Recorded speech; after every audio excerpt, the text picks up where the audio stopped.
Well, hello, hello. Just coming on midday. Got some time here midday.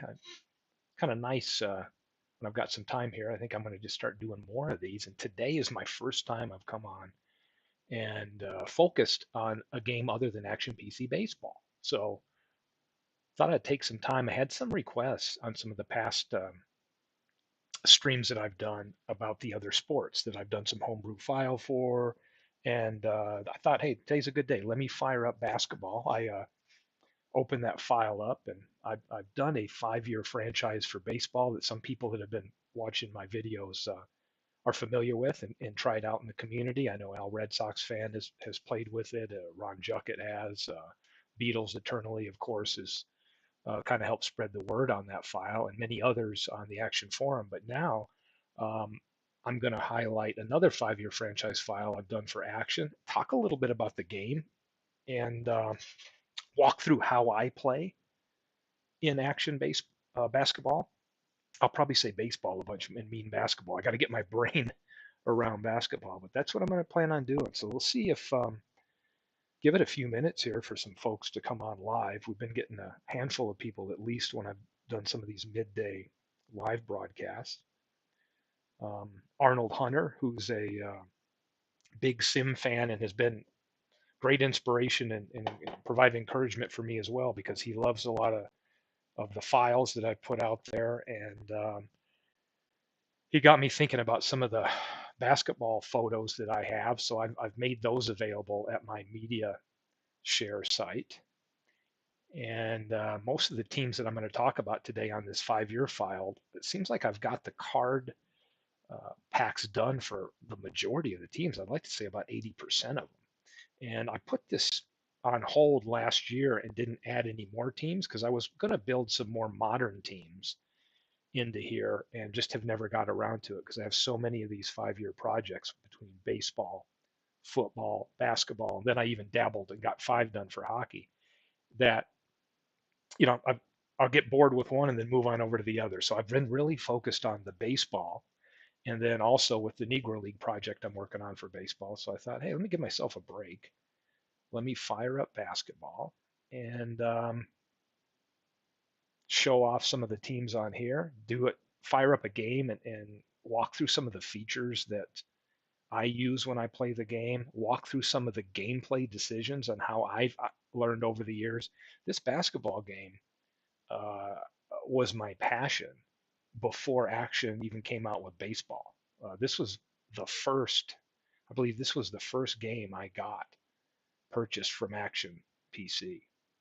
And it was the first one where I started doing really a lot of homebrew projects and some kind of a great based on slices of their careers and um, had my old basketball registers out and then database basketball and basketball reference and started creating a lot of fun teams. So did it as well as college. I was able to obtain, I don't know what the sites were, like tabletop games. Other people individually provided me with some like Excel sheets and data and good stuff for me to build some of the past great college teams. So this was probably my first real passion into action PC sports was basketball. Baseball, I love. I'd say basketball is really close, then probably football, golf, and then hockey. That's kind of like my pecking order. All the action games are great in my opinion, but the ones that I really love, um, baseball and basketball, are right up there at the top. Big Clue is in. Great to see a Big Clue. Um, Changing it up today and talking about another action game, and this was the one that I've received probably the most comments on about when I go over the basketball game. And thought I would just fire up. So I'm going to see who else joins us before I get into the gameplay action. But I've got, as you'll see down here in the bottom right, I still have the 2021 edition. The 2022 edition is out, and I will pull up on the screen right from the action site right here what those enhancements were. I've yet to purchase it just because I've been so busy with the baseball project and then football right before I went into baseball that I thought, well, I'm not going to buy it yet. Maybe I'll wait.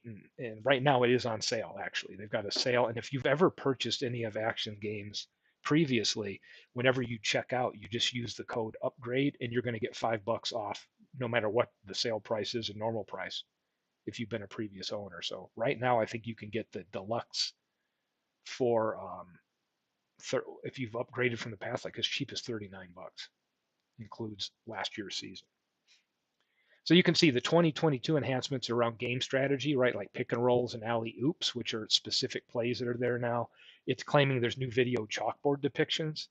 I'll show it off in the gameplay here, but I really think in 2021, I first noticed that the actual ball movement and the video chalkboard worked well. Previously, I only used the chalkboard for football and basketball. I didn't really even need it for the basketball game. I would just stick to the play-by-play and call in my plays, and I was happy. But with 2021, I came to really like the little bit more fluid and made more sense following the video depiction on the screen. And 2022 is even more enhancement. So I haven't even seen what those are yet.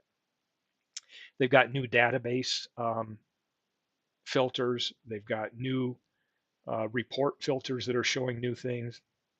They've upgraded the draft to be able to screen for different things like minutes per game and ratings. If you're doing a draft league, teams and rosters, they can. Baseball has it now where they can change text fonts. And it looks like basketball did that as well, 2022, and it's including year-to-date team stats and rankings on the player card. And that banner that they're using in baseball that appears and shows players that rank in the top 100 in scoring, rebounds, and all that, that will be a banner that shows up on their player card. And that's something that I've just recently noticed in the baseball game. And then there's tools, coaching profiles that can be imported and exported. Um, so not a whole lot changed in 2022 when you read it as far as the topics, but they could be some really great upgrades. I just haven't yet upgraded to 2022, but something I'll probably do here. Might even wait till 2023 comes out, which would be sometime in the summer after the NBA season's over. So fun stuff there. Let's see who else we got here. Oh, we got two people in, so somebody's in here with you, Big Clue. So I'm just giving it some time to wait as we talk through the 5 year. Those of you maybe tuning in don't know what my 5 year franchise file is. I just look at I've done it for baseball, football, and basketball, and I just was interested in, hey, Carlos, glad you're here. The whole approach with the 5 year slice was how can I, because I did decades, right? Where you take, hey, I'm going to take the 70s, and I took a player's best 3 straight years for that franchise, and I built a file like that. And I can show that maybe here at the end of today's broadcast. That was fun. And then I thought, but what, over the course of a decade, there's not a lot of familiarity sometimes with people that may have taken the court at the same time, right? So I thought, man, it would be really interesting. I'll give you an example. You got Wilt, 1970s, like around 70, 71, 72 with the Lakers. And then later in the late 70s, you got Abdul Jabbar. But I thought, what about some of these teams that maybe were together for a few years and had a great run? So I started crunching numbers. And once I got the numbers down, started assembling teams and then built them in the game. So if we look, I don't know what the total count is here. These are the teams that I've done so far. I don't have them in order, which is something I could do right up here. I could maneuver these teams around to make it easier to find, right? Like start off in the 50s, 60s, 70s, 80s, 90s, and 2000 up. I'll probably need to do that to make it more visual friendly to hunt teams down here, but you can see how this thing goes. Big Clue says, I've thought about 5 year slice where all teams use the same 5 years and progress forward. And that's really cool, right? Like, so then you could take, man, my projects would never end. Now my brain's thinking where you could start off, right? And then just keep moving it a year by year and seeing how the rosters change and then the player stat lines do. That would actually be interesting. Yep. It definitely is kind of a way to kind of spread out that information over time, right? And Big Clue saying for mitigate some of the people that maybe had injury plague season and uses that same peak for more than just one. The reason I like these is I just am not a fan of assembling an all-time greats and then the player's card is their best year, right? And I'll give you an example. In baseball, I've always said Norm Cash in 1961, right? If you look at his stats, that was just a crazy year that was off the charts, right? So if I assemble an all-time great Tiger team, of course, if it's based on single year, I go grab Norm Cash and I bring him in. It just never felt right to me, right? So I like to see in a 5-year run, I use their best 2 straight years, right? So you get just kind of a much better snapshot. They had to do it another year, still maintain good stats. You can't have a one and done.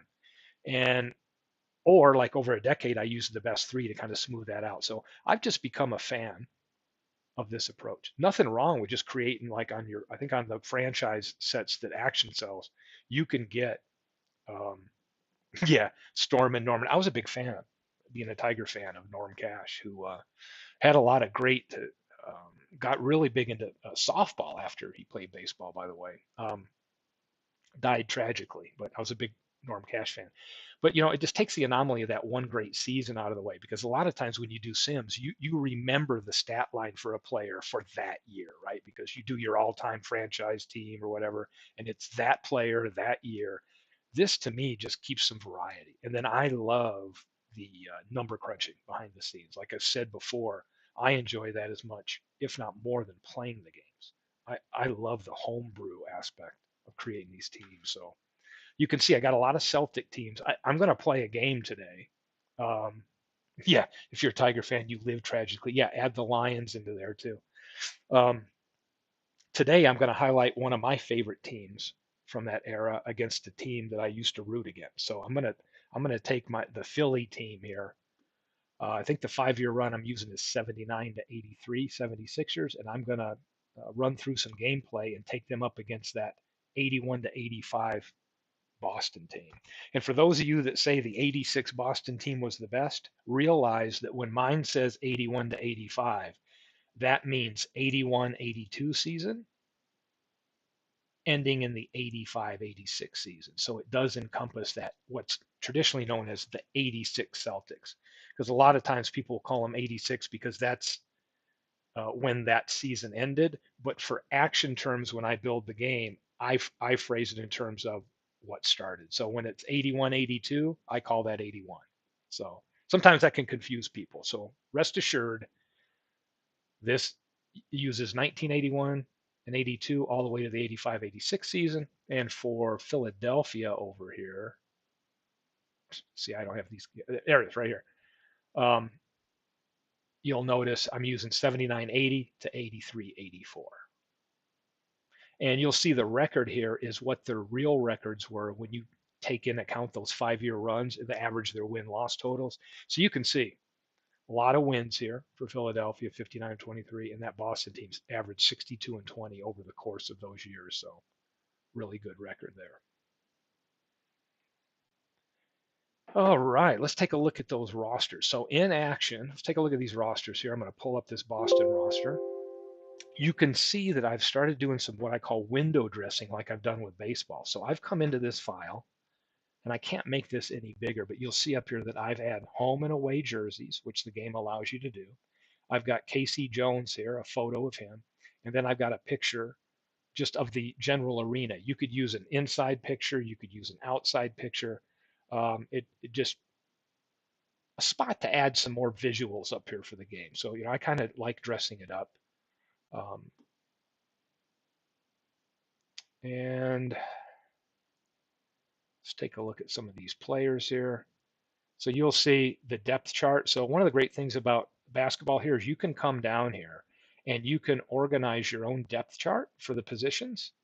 You can also then create situational lineups. You can let the computer do it for you, right? So if you're in a blowout or whatever, you can just add that specifically named lineup in for different scenarios throughout the game. The other thing you can do is you can come out of here and create a rotation grid if you're like in a league and trying to make sure players get so many minutes. So if you're in an all-time league or whatever, this is really important. You could have the CPU do this for you, or you can create it and then export that as part of your coach. So when you go up to coach, you can export that plan if you're ever in a league, um, where you're sending this off that's being run in a central location. This is all fun stuff. First league I was ever involved with was the Chuck Taylor All-Star Basketball League. I think it's still in existence. It was a great league. Big Clue wants to know, do I normalize stats for basketball too? Let me answer this. No. What I do is, well, in a way I do. So let's talk about that. There are neutralized stats that I built an all-time greats league because the raw stats had already been neutralized at like a basketball. It might be APBR was like a basketball research site. Some guy named Al Hoffman had created career era neutralized stats and provided them. So I created like an all-time greats league with that. But for this, if I'm taking a player's 2 years, I will average those 2 years and then assign them to the one that they had the most game played in there. And since they're close, it's just one of those 2 years. I've done no more neutralizing. So I'll let the game engine care for that. Now let's take a look at what that looks like. So if we go into organized era, let's take a look at, for an example here, let's go to 1982, right here, which is the 82-83 season. And it'll show you here field goals. You got 90 field goals attempt a game and a 485. You go to 83 and it's just slightly off, right? So the way I look at it is not a whole lot of to change for, right? If I'm using these 2 seasons, it's like, okay, the pace of play was about 88 attempts put up a game. This is right here, very close. It's a 492 versus a 485. So it's not so disparagingly different that I have to feel like I have to crunch the numbers on the outside, right? I just assign them to one of those 2 years since they're so close. I'm not using somebody like a 73 season and then one of their 1982 seasons. If I was doing that as their 2 years used, then I would feel like I needed to kind of marry those two up a little bit better, because you'll look, if it's 1982, or even let's say 1980, you're looking at putting up 88 a game, and those go to 1972, and it's a lot more, right? So it's a different style of play. So if I'm using 2 years that are that far apart, yeah, I would be doing some neutralizing and normalizing that when I built the lines. Because I'm using two that were right next to each other, you're not going to see a huge difference in those two. My thoughts on that. So let's take a look at some of the rosters I've got here. I've got some interesting teams to me that I've done. I got several of the Lakers teams, right? The old Jerry West team right here, and Elgin Baylor from the early 60s. I don't have photo packs completely done. I have a lot of the teams done, though, even some of the newer ones. So I think I've got the new Golden State, that 14 to 18 run with Steph Curry, right? They've got a team here. Oh, I haven't done those yet. Yes, Carlos, I did the ABA team. So check this out. So in all-time greats, let's look at Indiana. I got Indiana, which was straight ABA all of these years, 1969 to 73. And here's a team. Even got photos done. So you got Mel Daniels, George McGinnis, Roger Brown on that team. Fun stuff right here. And then another one would be the Nets. So let's look, 1971 to 75 New York Nets with Dr. J, Larry Keenan, Billy Paltz, Brian Taylor. Another one that's probably partial, half of their stuff coming from the ABA and partially is Denver, okay? Because you got Denver here a couple years, 74 to 78. You've got the end of the ABA on their run, and then when they were brought over into the NBA. So that team's got Bobby Jones, Issel, Ralph Simpson. There's a Detroit player from Detroit area right there, David Thompson.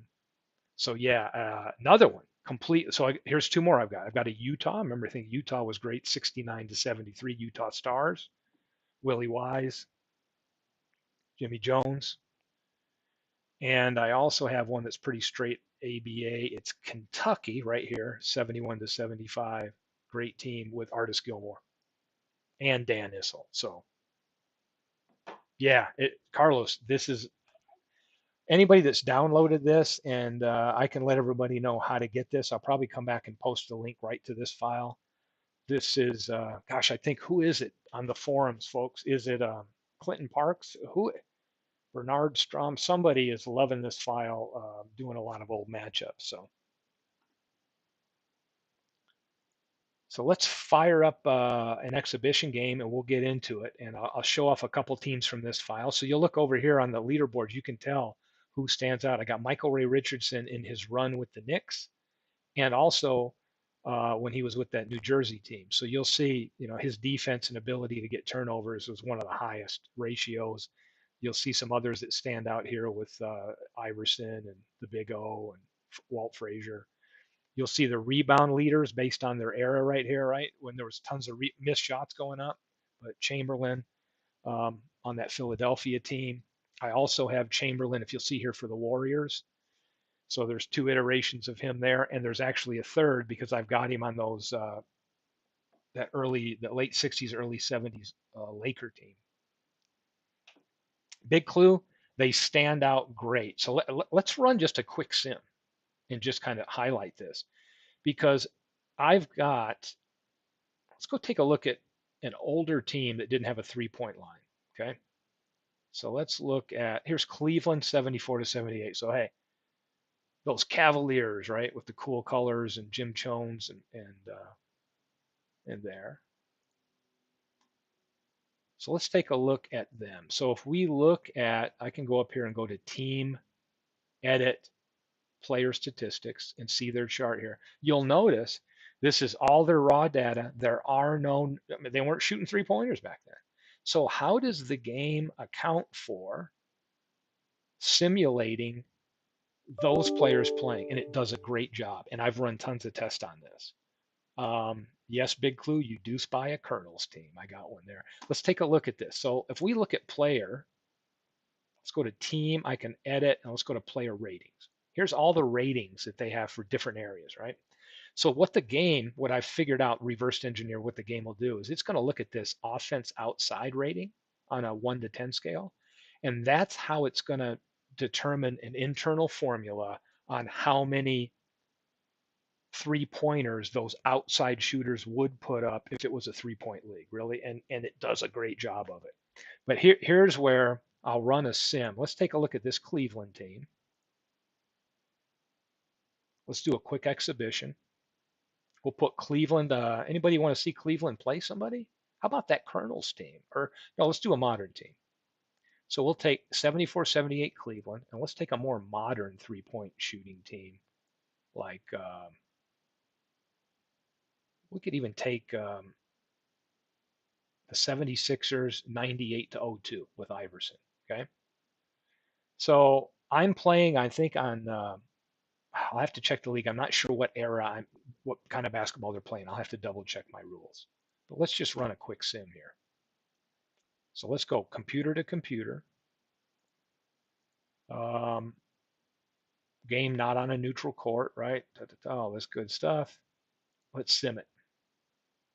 Should be pretty quick. The final score, Philadelphia, 98-02, 105, Cleveland, 74-78, 79, Philadelphia, 98-02, was led by Iverson with 22 points, Cleveland, 74-78, was led by. So, and just so you know, I've got the narrator on for the demo of the game I'm going to use, because I'm going to have him call certain things. I've been playing around with that a little bit. But if you can see here, let's take a look. 3-pointers put up, 5 of 9 for Philadelphia. But the computer, even though those people have no 3-point data, they've got ratings on the outside, and it's going to use that. So they put up 8 shots and hit 2 of them. So now, maybe not a good sign. This Cleveland team, wasn't great, right? I wanted a Cleveland team represented from that era, so I built them in here, right? Let's run another one. And this is what's fun about these exhibitions. So let's take this. Let's take a, how about an LA team, old LA team right here. Take this one, 68-72 LA. And let's run them against, how about New York, the Knicks from 92-96. Let's play this one out. computer to computer it. Boom. Let's see what we get The here. final score, Los Angeles, 68 to 72, 90, New York, 92 to 96, 73, Los Angeles, 68 to 72, was led by Baylor with 11 points, 13 rebounds, Hairston with 22 points, 7 rebounds, Chamberlain with 12 points, 14 rebounds. New York, 92 to 96, was led by Ewing with 23 points, 12 rebounds. So what you can see here is this is what the game engine is so good at, right? So um, a lot of shots taken. New York was pretty cold right here with the shots, but take a look at this. So they've put up the people you would expect shooting threes, right? Chamberlain isn't putting up 5 threes a game. It's the people that already have an outside rating that were pretty much had some jump shooting ability. So you can see West was 1 of 6. So they ended up putting 17. So the game does a really good job of allowing these pre 3 point players to play with the 3 point turned on. So really fun. And if we go under rules, let's check the rules out, see what I've got set up for my league. I've got some fouls. You can set your um, league era specific stuff for how you want to play with backcourt, league structures, all that good stuff. I've got it set right here on to average historical era. So it's going to look at the average NBA, how many field goals attempt put up. It's coming up with its own era. I could play this though um, in a blended style, which is cool, right? Which is offensive defense, which means it's taking the offensive players' totals and the defensive player totals where they come from and doing it, or the teams, or I can go play a certain style. So I'm doing average historical, but I could play 1980s, I could play 90s, or if I hit 2000s, the amount of 3 pointers is going to go up as I go from 80s to 90s, 90s to 2000s. So I can do the average one or I can bump it up. So I really like the way the game approaches this. If I want to do 80 style, I can click on that. I've got it set on average right now. So let's fire up a game, see if anybody's interested in this, and I'll walk through how I play it and show off some features. So here we go.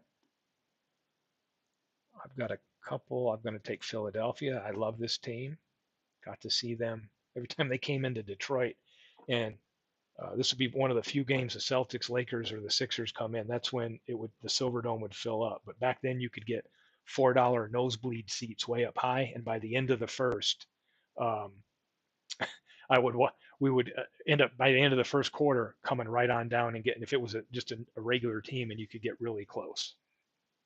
See you, Carlos. Thanks for checking in. And I've got Wayne 19563. Glad you're here. And he says, hello from Dallas. Can you download this file? Yes, you can. And what I'm going to do, Wayne, is after I'm done with this broadcast, in the description part of this broadcast, I'm going to put the link to where you can go to my media share site and download this 5-year franchise file for basketball. So happy to share.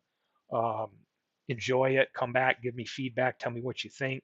Even offer up some suggestions for teams that I don't have yet. And I've been really focused on the older teams.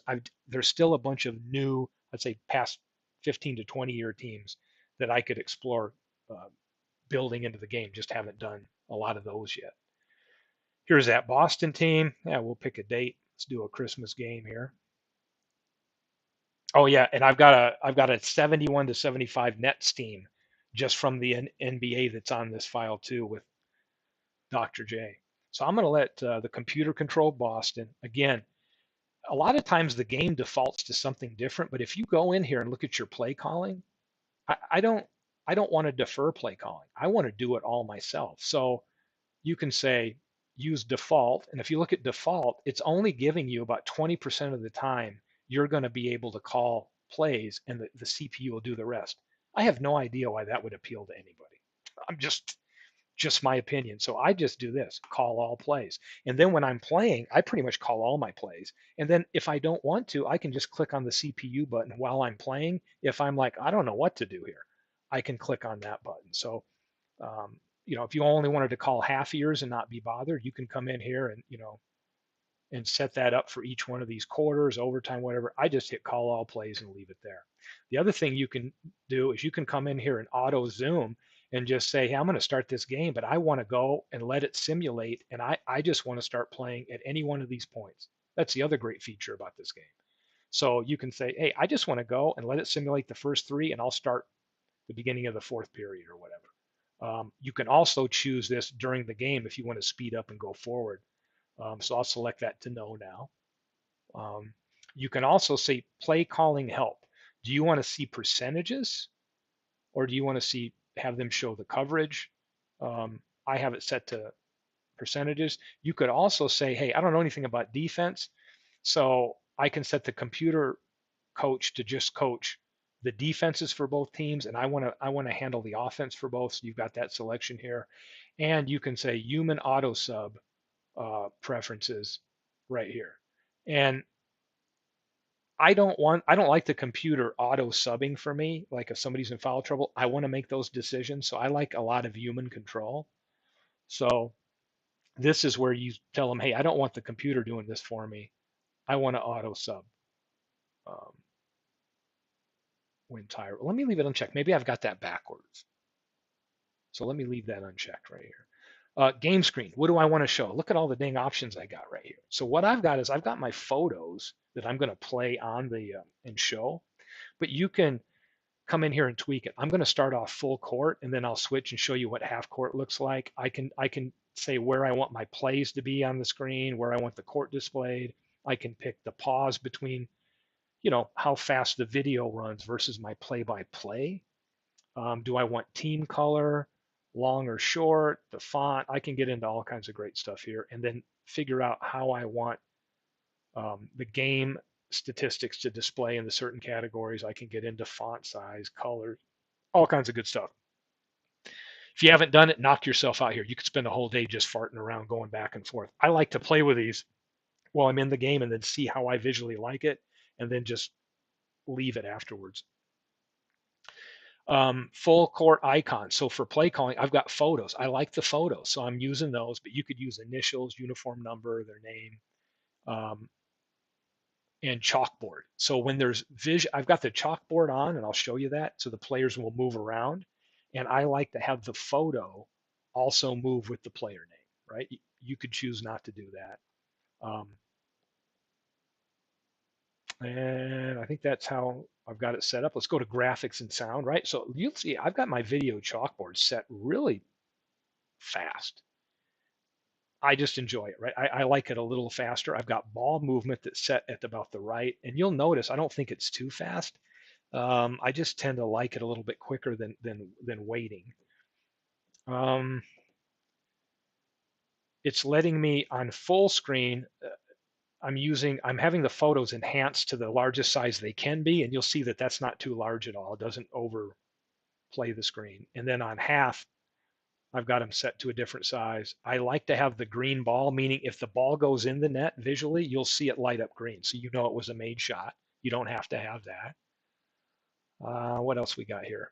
I've got the narrator that I'm going to use just to announce lineup changes and any fouls.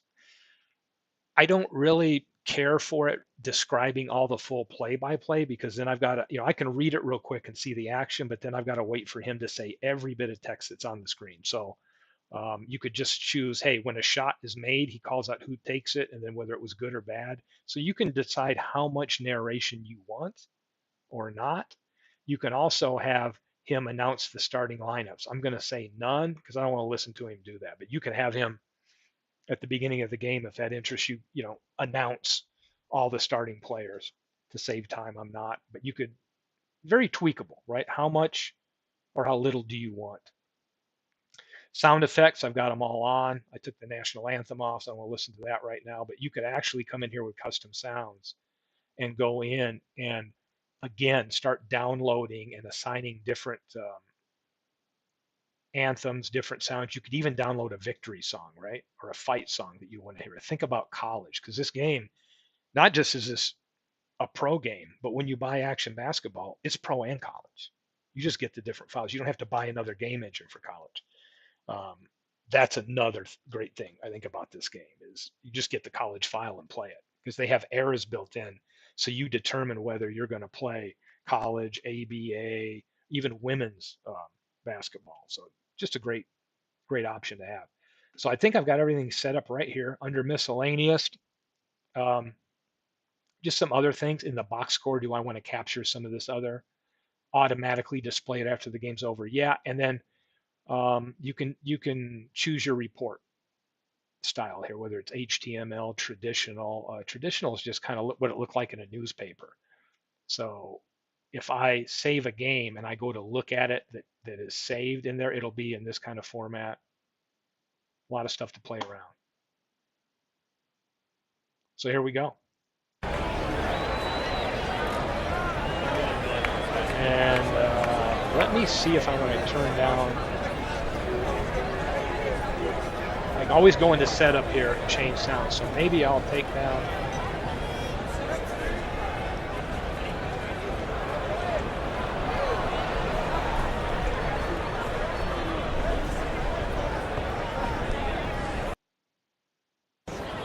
So just trying to bring it down. So those sliders work really great to kind of play around. Yeah, Wayne says Dave Koch is great. He is great. And great customer service this morning because I'm playing with custom sounds in baseball. And the walk-up music, I don't think the slider's working to allow you to reduce the volume. And I sent him an email yesterday, and he responded in 20 minutes and told me they'd look into it today. So they've always been wonderful. So here's the opening screen to basketball, and I'm going to approach this. Some of you may play this game a lot more than me, but kind of just do a walkthrough of how I play it. This is telling you who the starters are set to be. You can come in here and tweak that, and it's showing you the substitution depth you have, right? At the small forward position, I've got Irving starting, but I've got Mix and Ollie Johnson rated as in my depth chart. I can enter starters. This is where when you have those specialty lineups, like if you're like, man, I want that 3-point lineup, you just click on this button, and having those preset is easy. You can say now those 5 people. So if I go and hit 3-point lineup, yeah, see, I go free throw lineup and it's going to replace and bring Mix in. I go defense. You can start seeing, but I'm going to want enter starters. There they are. Normal stuff here, and then we're going to hit continue and get ready for the tip-off. It's telling me, because I don't have 12-man roster rules in place, that I'm 3 over the roster limit. Do I allow? I'm playing an exhibition game, so I'm saying, yeah, I don't care about that. Go forward. It's fine. Parrish recovers the tip for Boston, 81-85. So the narrator should pop in just on a few things. They got the tip, so the computer's handling all this, and you can see the motion going around, and then now I've got the ball. So what just happened, you can read here, is Johnson was in control, they did a pick and roll, and anyway, Irving made the steal. So now it's over to me, and I've got green lit options down here because I'm in control. Okay? You'll notice I've downloaded and got a spectrum photo for the full court right here, and I'm showing the player photos, and right down here you can see the team logo. They've got a uniform displayed because it's my home team uniform because I'm home, and then I have a picture of the spectrum right here. So just some window dressing. If you don't have it, you can go download these from the Action Sports community site, put a lot of this stuff in here, and I can tell you over here you've got a ticker that would make sense if we're running a league and there's other games to look at. Not the case here. I've got matchups. This is cool because I can drag here.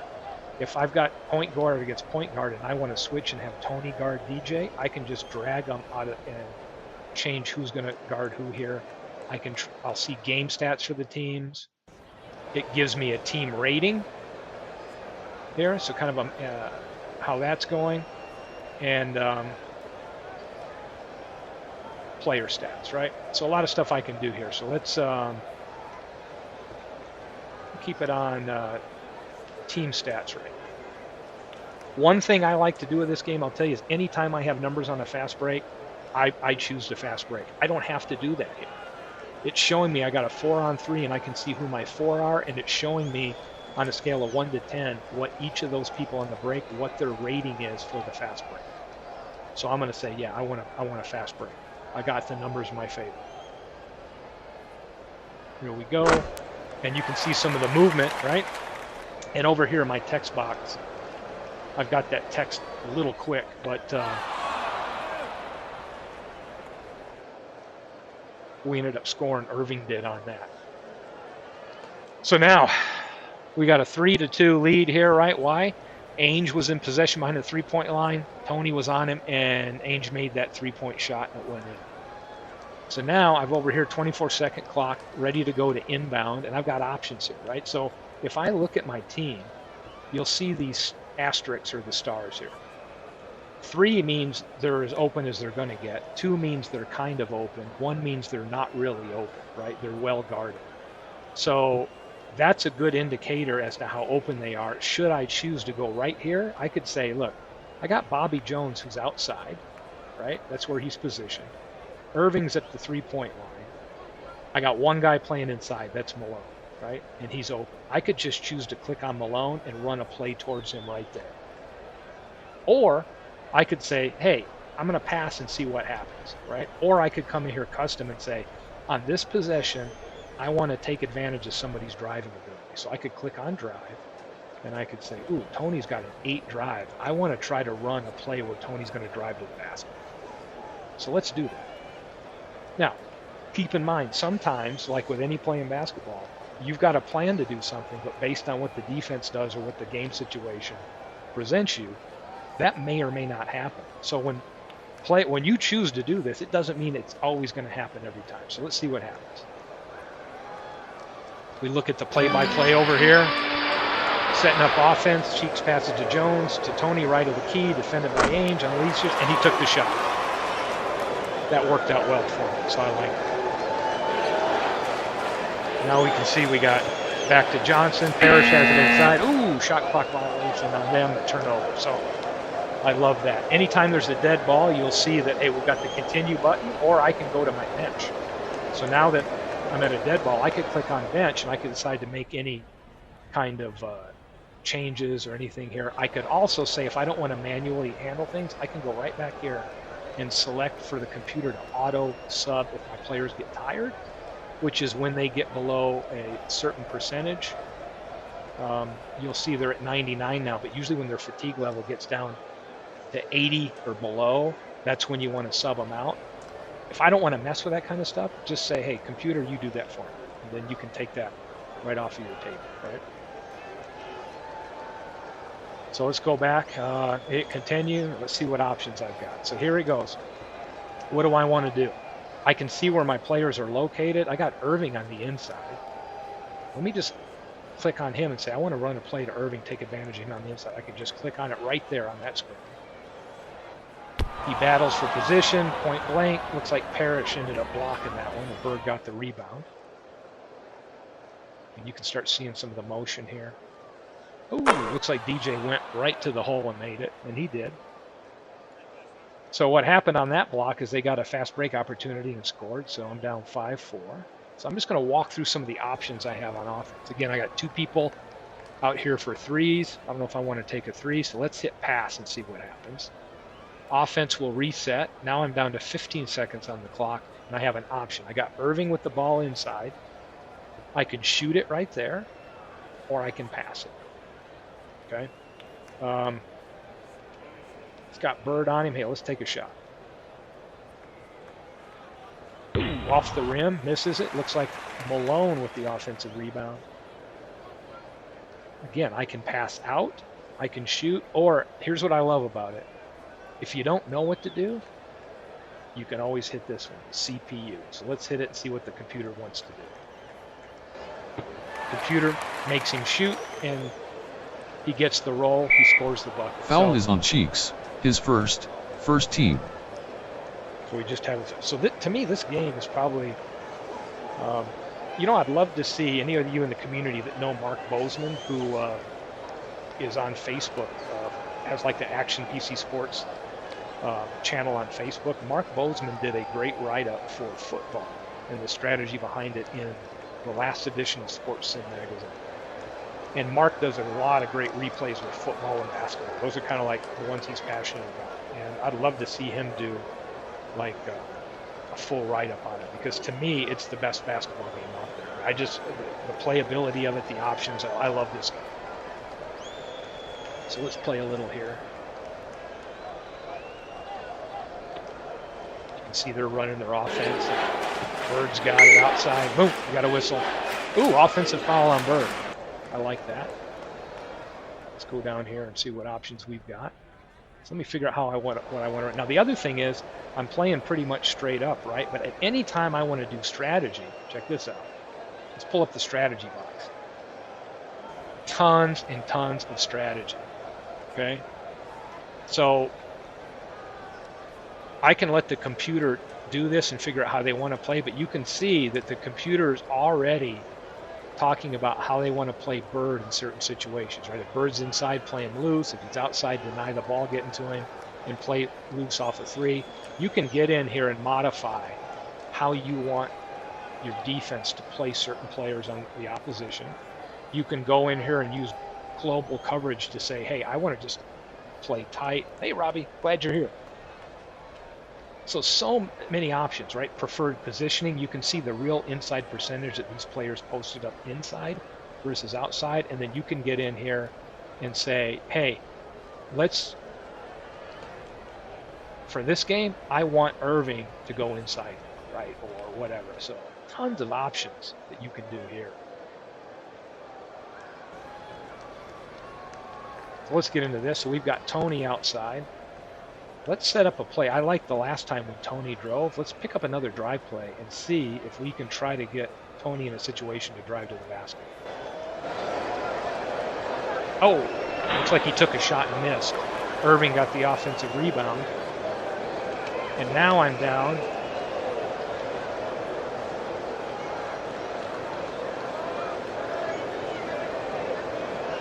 Let's have Irving pass that one back out. Okay, so we got a fresh shot clock here. You can see I got Malone inside with availability to getting the ball. I'm just going to go straight in and see if we can get Malone. Danny Ainge is hurt. Uh-oh, got a player hurt.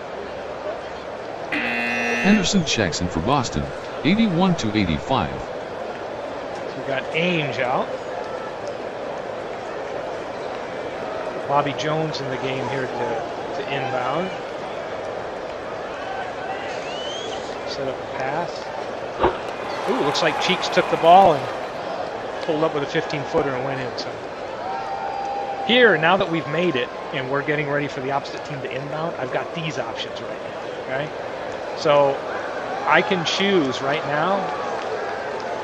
Henderson's behind the arc. How do I want to play? So if I want defensive help, I can say, hey, I think they're going to go inside. I want strong help. I can also choose to play loose, tight, double team or whatever. I'm going to go into tight. Let's just go into tight player coverage here. Ooh, a three for Henderson. It lights me up. So there's so many options, but if you're ever at a point where you're like, I don't know what the heck to do, you can just sit here and click CPU all day. Click, click, click, and let the CPU run the game for you. So that's one thing I love about it. Let's see what we got here. I got Irving inside. Let's get the ball into Irving. Little layup high off the glass. Missed it. No good. McHale has the board. Let's see what they've got. They have numbers. Like they're swinging it around to Bird. Ooh. Inside to Parrish. Bird fires deep. Oh, he missed it from long range and it's off. Andrew Toney with the rebound. Great player for the Sixers back in the day. Used to be known as the Celtic killer because of how he stepped up in some of the games against the Celtics in the early 80s. But Toney was, a great scorer, but he was known for that first step quickness, and that's why he has such a great high drive ability. I got Malone inside. I'm going to try to pound it down in there. Let's go straight into Malone. Inside. Ooh, nice play. So he gets the bucket. Another shot clock violation. That's uncharacteristic of that Boston Celtic team. Uh-oh, somebody's trying to deny. So you can see right here that Irving had the ball here. You can see how they're playing. So rather than regular defense, you can see it's hard to read it, but Bird is playing in a deny capacity right here. Let's see what we got. I got Bobby Jones outside up here on the top with McHale guarding him. He's not a great drive. 11 seconds. Irving's on the inside, so I'm going to try to see if we can get it to Irving on the inside. He passes to him. Good. And we got it done by Dr. Jones. This visual may be fast for some, but I just enjoy playing with a little bit quicker speed. Now I've got my numbers again because we've got a steal by Tony and off of a Johnson pass. So 4-3, I'm going to take the fast break. See what we can get. Like Irving's on the outside. Look what happened there. Ooh. Tony went all the way in and made that lay.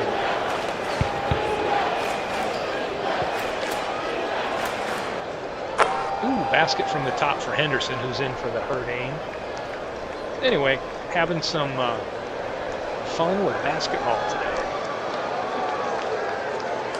Ooh, see, I got Bobby Jones inside. Let's run a play inside for Bobby Jones.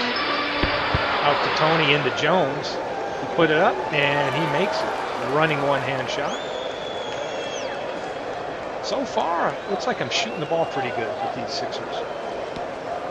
Oh, Gerald Henderson is lighting it up.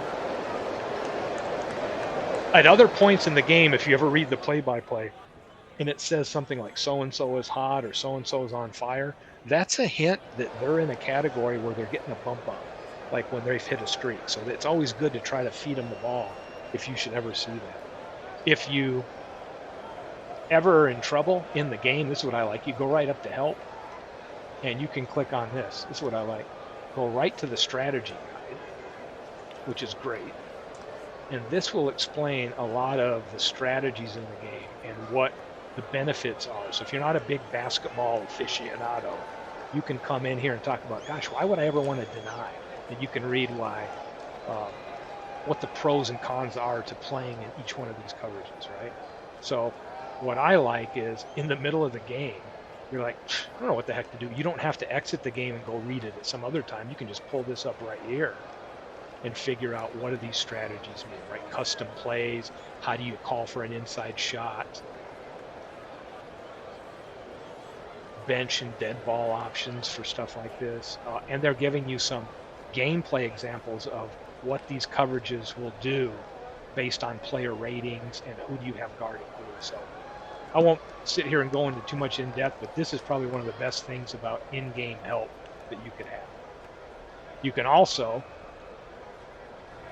go right up here and hit the actual basketball manual if you're playing and go in here and read in the general manager about what some of these things mean. So a couple of great resources while you're playing the game.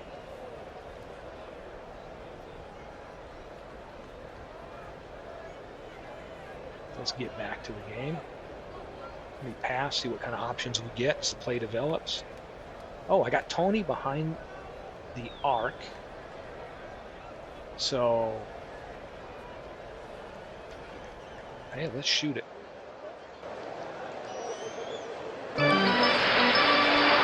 Oh, he misses the three. In and out. Bird's got the rebound. See, oh, they've got numbers. Look at this. Oh, man. Looks like a 4-on-1. Yeah, that ain't going to stop that. That was tough. So that long carom off of that three-point attempt led to a 4-on-1 easy fast break. So we got a 16-point lead here. Let's pass, see what play developments take place. I got Julius Irving inside position. Bird guarding him. Yeah, let's shoot from there. Got another basket. Seems like Irving's put up some good shots here. Again, I've got some options now it's provided me. Do I want to play stick in normal defense? Okay.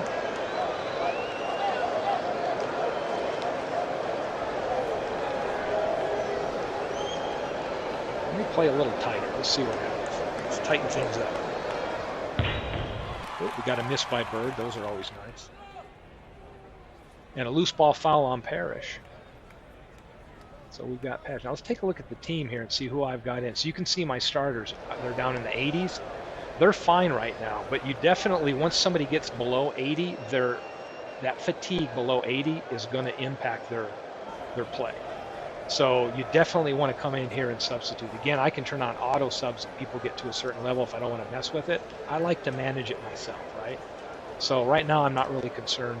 It's still only halfway through the first period.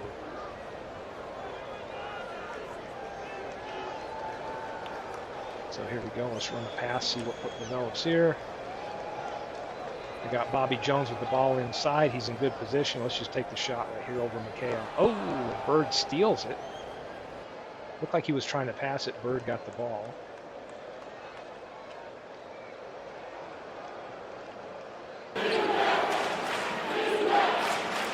Oh, jumper by Parrish, no good. And McHale. Foul is on Malone.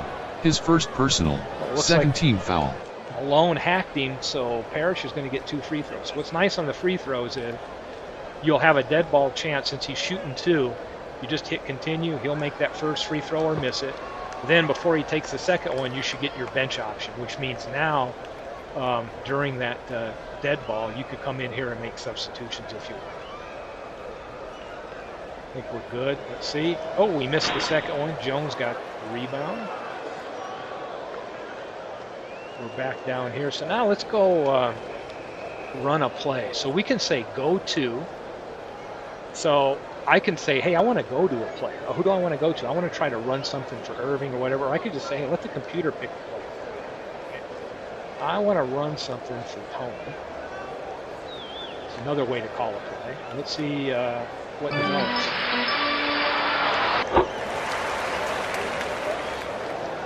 Nice. So we got a bucket. The way I look at that, and I'll tell you my thoughts on it. Oh, do we get a steal? Oh, Mo Cheeks with the steal. 4-on-3 fast break. Let's do it. See what we got. Cheeks keeps it. Ooh, lays it up and in. So I'm loving this.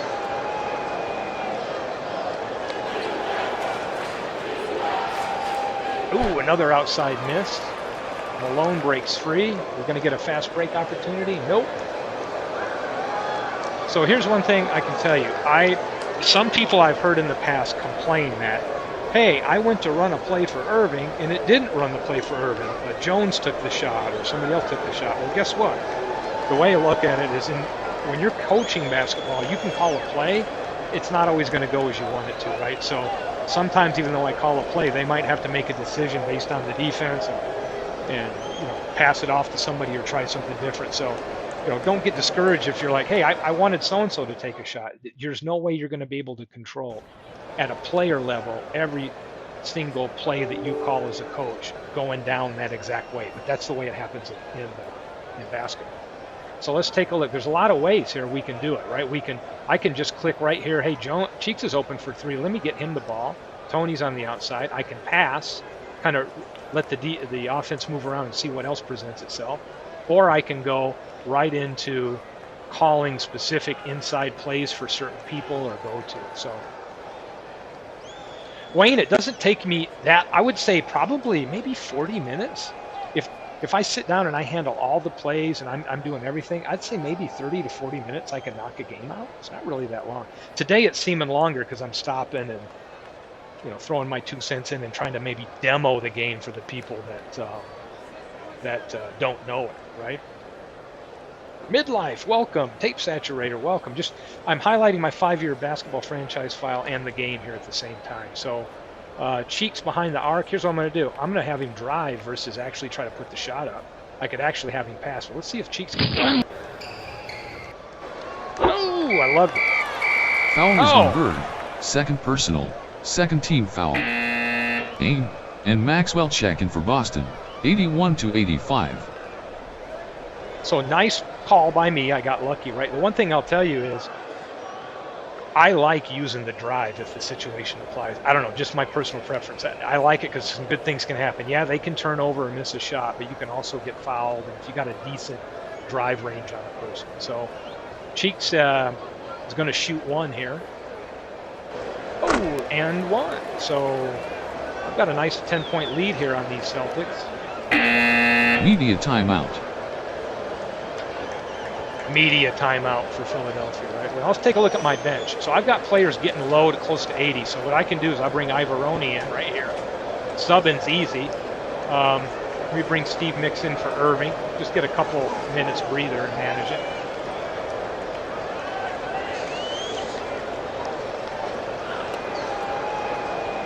Looks like the computer's wanting to play loose. I'm going to let him do that. Foul is on Mix.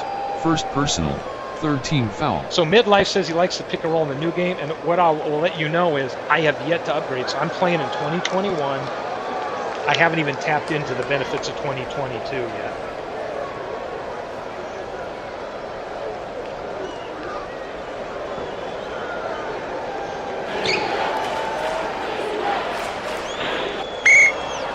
Foul is on Ivarnai, his first, 14. Ivarnai, they got to really change the narrator on Ivarona. I'm not going to waste time doing it now. Kale makes the first one. Ooh, Hush comes over to the crowd. He makes 2. So here's something we can do right now. And I enjoy doing this sometimes when I'm playing games. Like, okay, this is fun. Do I want to control it all the way, or do I want to zoom? So under options, let's look at some of the options. Before I zoom, I could also do this. I want to switch to half court. Now, I may not have a really cool half court setup for the Sixers yet at this level. So if I go to half court, it changes the view for me, and some people like to see it in this half court view, right? How the players and positioning. Here's Tony with the outside. I'm going to hit that drive option on Tony. Let's see what he's got. Oh, look good. In and out. Rebounded by Parrish. Okay, and here we go. Let's see. Let's play tight.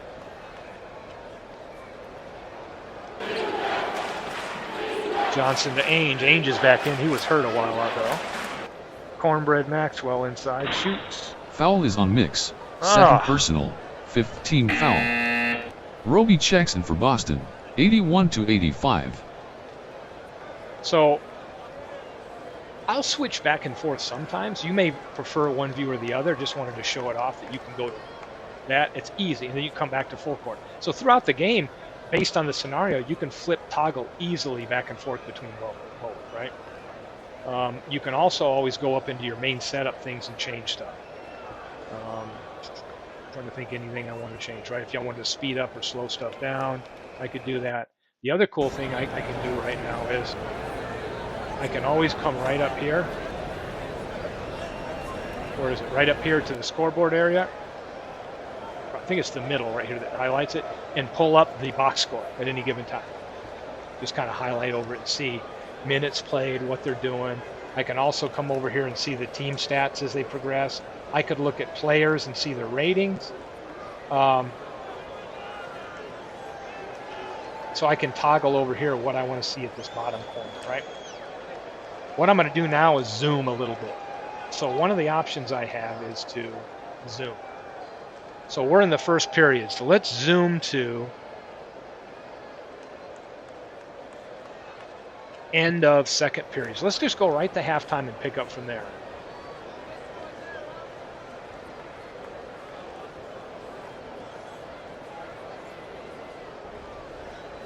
And usually when you hit zoom, you just hit the continue button and then it'll go into zooming. It says zooming, please wait.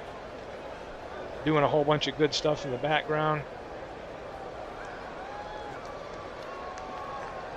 And here we are. So we're ready to start the third period. What the heck happened? When I gave up range, look at this, the computer coached. I don't know what they did, but the Celtics caught up. So now we got a heck of a game going on here, right? I had a nice little 10-point lead there at one time. What's cool over here, if you look into scoring, you can see, like, for the teams here, you'll see points in the paint, biggest lead, bench scoring, fast break points. You can see that I had that 10-point lead, which isn't there anymore. So, Arnold, what's up, man? Arnold inspired me today to pull out basketball because he sent me a message asking about some of the player photo packs for me. So just demoing the game and highlighting some of the fun stuff in here. So here we are at halftime to come out. I think what I may do too, we can come out right here. I can also go back up to Zoom and say, I want to go even further. So let's do this. I want to go to the fourth period, 6 minutes left. Zoom in, please wait. Let's see. Let's hope it's a close game, and then we'll take this one home. So here we are. We're under 6 minutes. I've got a 10-point lead now. Now let's coach it in from here. So let's take a look at what options. Inbounding from the baseline here. Cheeks has got the ball outside. I love drive options. I'm going to drive and see what we can do. Love that. I was a big fan. Mo Cheeks could, great underrated point guard back in the 80s, by the way. Foul is on Malone, his fourth, second team. Archibald, Henderson, Maxwell, and Parrish check in for Boston, 81-85. Cheeks was a smart passer, didn't turn it over a lot, got a lot of steals, played good defense, and when he did shoot, he took smart shots. He had a high percentage for a shooting percentage for a guard. Let's see what happens. I'm always scared when you got Bird out there and start firing threes and they go in. Tiny Archibald's playing in there. Oh! Irving with the rebound. Here we go. Coming into the front court. Cheeks has got it. Let's see what options I'm going to have. So now, let's say the strategy, I want to milk clock, right? I can come in here. I can come into the strategy and start. Here's the other thing I didn't go over. You can start individually changing aggressiveness level of the players. Like you're like, hey, there's risk. There's reward and risk to play safe, normal, or aggressive. But if you got a player that's in early foul trouble and you want to keep them on there, you could always come down here and give up a little bit of their aggressiveness and put them in safe mode so that they're less likely to get a foul, but they're probably not going to play as good a defense, right? So a lot of cool options here as you start looking at this. The other thing we can do is say, hey, I want to get very slow with my pace of play because I'm trying to milk the clock. So I can come down here, and now you're going to start seeing some of my passes and opportunities milk more time off. So Irving's got the ball inside. We're down to 7 seconds, so now we can take a shot. Yep, got the ball stolen.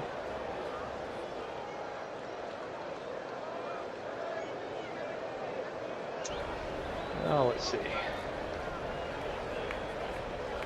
Play normal. Forever remain 90. Glad you're here. No, you're not late. I got some time to hang out. Arnold Hunter inspired me today when he sent me a message about basketball files, and I thought everybody's been saying do another game. Let's just fire it up and do it. And I'm having a blast with it. Let's see if I can not mess this up and hold on to this lead.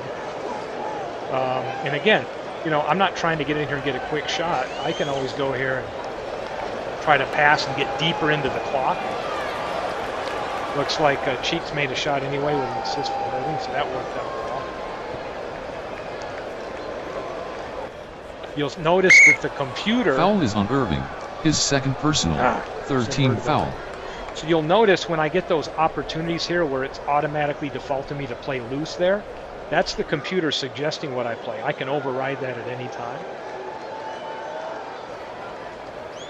All right, let's take a look at who I want in. Let's get some of these players off the bench here. Maybe I bring Hollins in. Oh my gosh, I got Dawkins at power forward. Look at how diminished he is. So let's bring in Earl Puritan. How about some Caldwell Jones? Bring in some of the backups to play. While we try to eat up some minutes.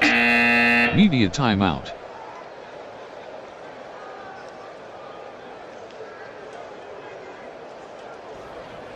So what I got, 23 seconds, let's pass it. See if we can milk it down and get a good shot. Oh, 4 seconds left. We're gonna have to put it up. Oh man, I'm on fire today. Clint Richardson with the jumper. Tiny with it. Oh, he missed it. I can just tell you based on what I've seen today. Foul is on Puritan, first personal, 14. So let's take a look at the teams over here. Stats. I can tell you, look at the field goal percentage. This is, speaks of the era, right? No, it was a high field goal percentage era. But this is good field goal percentage today. Look at Boston's been, no doubt Larry Bird's been firing up three-pointers. But look at the free throw. Here's the scoring rate. I've been to the free throw line a bunch.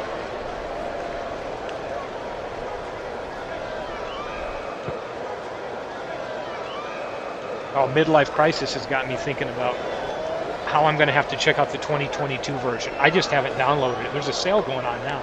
Maybe I'll get it now. I thought I'd wait until maybe 23 came out because I'm so knee-deep into the baseball projects that I thought, man, maybe I'll wait another 6 months and then 2023's out. So let's see if the bench warmers here can bring us home. I'm going to pass it over to Collins. Let's see if I got time to get a shot off.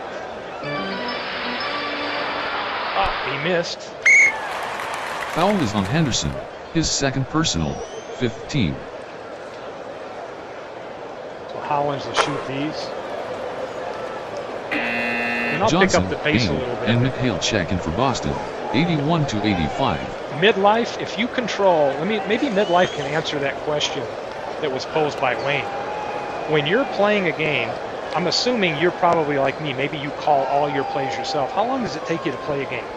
Would you say it's somewhere 30 to 40-ish minutes to knock out a full game? I'd be interested to know. I think it's closer to maybe 35, 40 minutes for me. Media timeout. Let's see.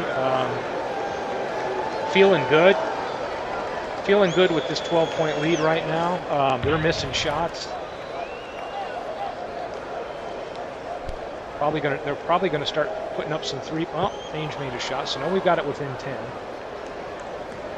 I'm feeling good leaving this team in. I've got, unless it gets within 10. Bobby Jones with the ball inside. 5 seconds on the clock. Yep, I'm gonna put that up.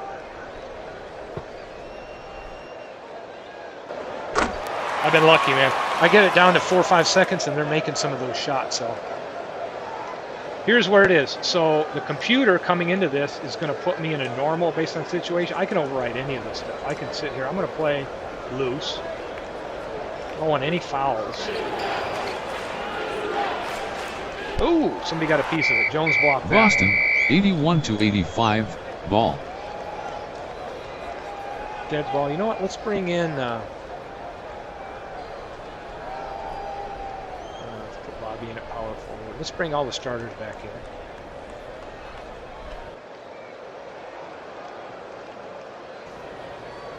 Ooh, beyond the arc. Or beyond the arc. Let me play tighter. See if we can get out there on oh, well, Bird drained it.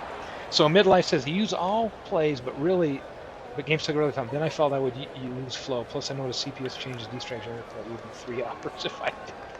Yeah.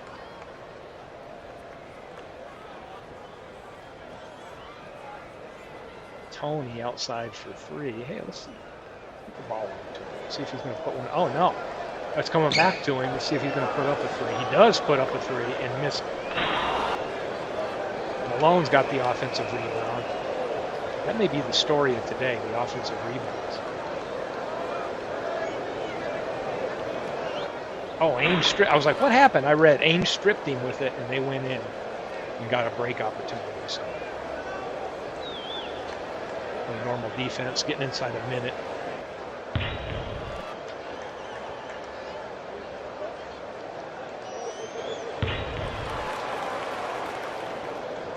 Get out of here. We got a 9-point lead. Jones has it. Let's milk some clock, right? 22 seconds left, right? So I can force threes, and here's another one. I can burn time off the clock. So it's another great option here based on the situation. I want to go into burn mode. They're probably out there rushing and double teaming and trying to trap. Personal, 16. Or fouling to try to get the ball back. So.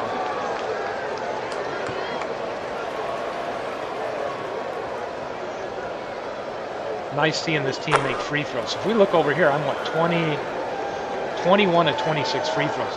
This is the story of the game here. And look at this, offensive rebounds. I've almost doubled them, right, with Malone out there. He's an offensive rebound machine.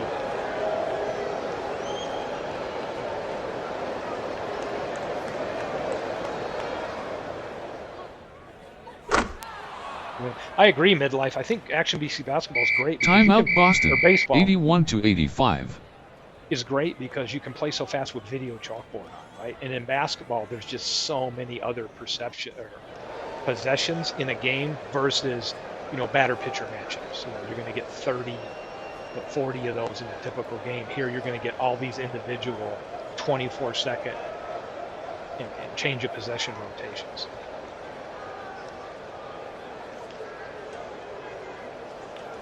Let's burn time. Force them to foul and put up threes. But again, I think one of the cool features about this is you can choose. Yeah, we've been on fire today, nothing but net. You can choose, like we can do it right here. Well, 28 seconds, let's run it out. You can choose to go in there and call your own plays, or you could sit back and watch it, right? So you could choose like 10%, 20, 30, whatever, and pretty much sit back and just be involved a little bit and be more of a spectator with the game and set overall strategy. So a lot of options as far as how you want to gameplay it. Or you could say, I want to play some of it. Let me fast forward every game to just the fourth quarter, fourth period, and then I'm going to focus on that, right? Or you play a little bit and then you fast forward in increments. So to me, it's just the possibilities are endless, right? And the action games give you so many options to kind of play it how you want to, speed it up, makes it nice. Ooh, 8 threes for Larry Bird in the game.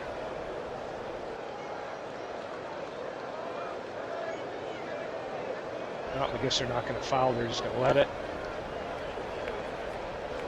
Let's go to Burn. Yep. I like that suggestion. We'll just try to milk the clock out. Will they let us?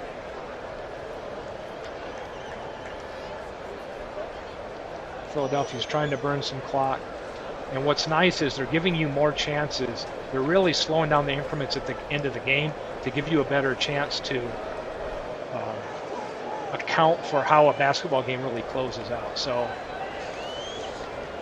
Cheeks is going to hold the ball. The final score, Philadelphia, 79 to 83, 116. Boston, 81 to 85, 108. Philadelphia, 79 to 83, was led by Malone with 22 points, 21 rebounds. Tony with 25 points. Boston, 81 to 85, was led by Bird with 31 points, 7 rebounds, 8 assists. Yeah, just like he's known, the Celtic killer, Andrew Toney. Those are some great. I'm still sad about the 81 playoffs that Boston should have never even had a chance to beat the Rockets that year. The Sixers had them 3-1, and it killed me to watch them lose all those games and Boston to come back. So hated the Celtics back then. But yeah, fun game. Love the the window dressing here on the screen, like most of the games where if you've got player photos in here, it shows them for like some of the players it's highlighting. You can take a look at, it'll show every scoring play and what it was. You can do it by period, which is a nice way to break this down so you can see points per period for the players that were out there. Playing time, it's an interesting kind of like the in-out minutes of how they played. Hey, Jeff Hunter. Yes, it is, Jeff. Not new. It's probably old. Just like the other 5-year franchise, I have a file. I just have not. I've been so, I guess, baseball oriented that I haven't taken time to really highlight the 5-year project files I have for football and basketball. So, again, I'm giving credit to Arnold Hunter, who inspired me when he just asked me about the photo pack that goes to this file. And I thought, why don't I'm going to have time during lunch. Let me pop on here and just bring basketball up because this was my very first action game that I fell in love with. And it's right there with baseball as far as the passion I have to play the game, to play it, the home brews, the knowledge and all that stuff. It's like baseball and then basketball is right there next to it. And then football, I love football and I've done some stuff on there, but as far as me playing it and some of the project, that's probably would rank third. Um, Hockey, I still just haven't fully gotten into it like the other sports, but basketball's way up there for me. And the first homebrews I ever did for Action were all basketball homebrews. So anyway, just kind of a fun player stats. Uh, yeah, fun stuff right there. So here's the file.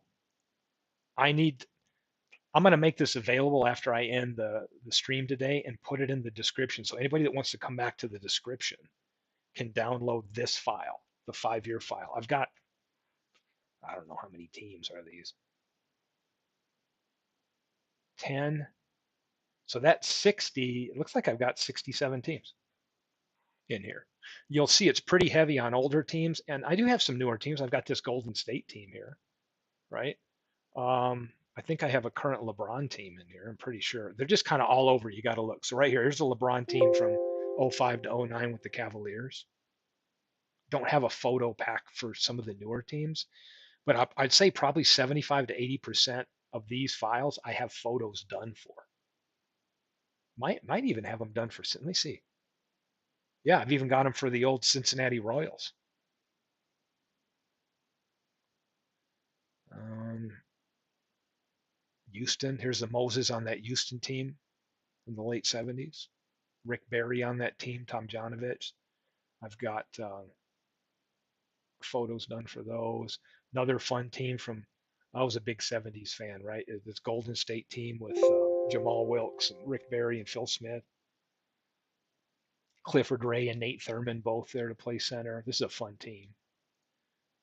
I've got, of course, the Celtics, right? They have a great run, but I've got a 60, and it's hard to figure out what slice do you do with the Celtics, right? I mean, there's no right answer. It's like when you start looking at them from the '50s through the '70s, how do you slice the 5 years? And this is where I ended. I knew this is a slice, right? And again, for those of you that maybe just joined now, 81, this means it's 81, 82, and it ends with the 85, 86 run because Action uses the year, the first part of that year versus the end. Because a lot of times people say 86 Celtics greatest team. Okay. Rest assured in Action, it's 85, 86 that represents that what's known as the 86 team. Action just names it based on the year it started in, not the year it finished in, right? So just to clarify. So here's the runs I selected. So I've got a 71, 72 to 75, 76 team, right? Where you've got JoJo White standing out and Havlicek on that one too, and Collins. That's a nice representation. I did an what I would call two in the 60s. So what I did is I took one that had Kuzi, that had better Kuzi years, right? So I've got a 59 to 63, 64 team that's got Kuzi, Sam Jones, a lot of the same people you're going to know, right? Bill Russell. But then I also did one here 64 to 68. So then you've got a kind of the latter half where you've got Casey Jones on that team and Satch Sanders on that team, Don Nelson. You also got a guy right down here. The Georgetown Hoya coach John Thompson, that people don't know, was on that team. Kind of a sub right here, but there's John Thompson. So that's kind of how. And then we've got, of course, the Paul Pierce team here in Rondo. So yeah, somebody mentioned ABA earlier. So here's one of my favorites. So maybe I'll stop learning to double click so I don't hear that stupid annoying sound. Here's the Nets team. So I've got some ABA teams represented on these all-time greats because what fun would it be if we didn't? So you've got a outstanding Dr. J on this one. Some other ones that stand out from that period would be Indiana and the run they had with McGinnis and Mel Daniels. Everyone's a Lobo, woof, woof, woof. Of course, it's where I went to college, so got to support the Lobos. Speaking of Lobos, we got this team, another Lobo, Michael Cooper, who's a great guy, by the way. I've met him a few times. So we've got that Jabbar run, right? So you got that late '70s, like when Jabbar got there, and you got Norm Nixon and Magic, right? So you've got that '78 to '82, and then I've got another version of them where it's like, hey, now like where did they go? Help me out here. Oh, here they are. I've changed the colors on them. Now you got this one. You got that 84 to 88 run um, as well. And then you can go here to this great team, 68 to 72, right? Where you've got Elgin Baylor at the end, but you've got that Chamberlain, Goodrich West backcourt with Goodrich West. This is a fun team right here. What else we got? Okay. Then you got to have Kobe and Shaq. I don't have a photo pack done yet for them, but something to fit. Derek Fisher. So got some good things. We've got a San Antonio, a 94 to 98, right, where you've got kind of an early version of there where you had Sean Elliott playing along with Duncan and Robinson. I've got plans to do a later version, if not two of those, of San Diego after 98. But then this was a fun one back in the day, the Iceman on those early Spurs where you've got Larry Keenan there and Johnny Moore, good point guard for a few years.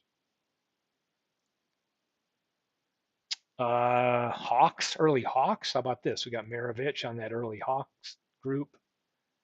Got Walt Hazard back there and Maravich. Got Lou Hudson, Bill Bridges, Walt Bellamy. That's an interesting team too.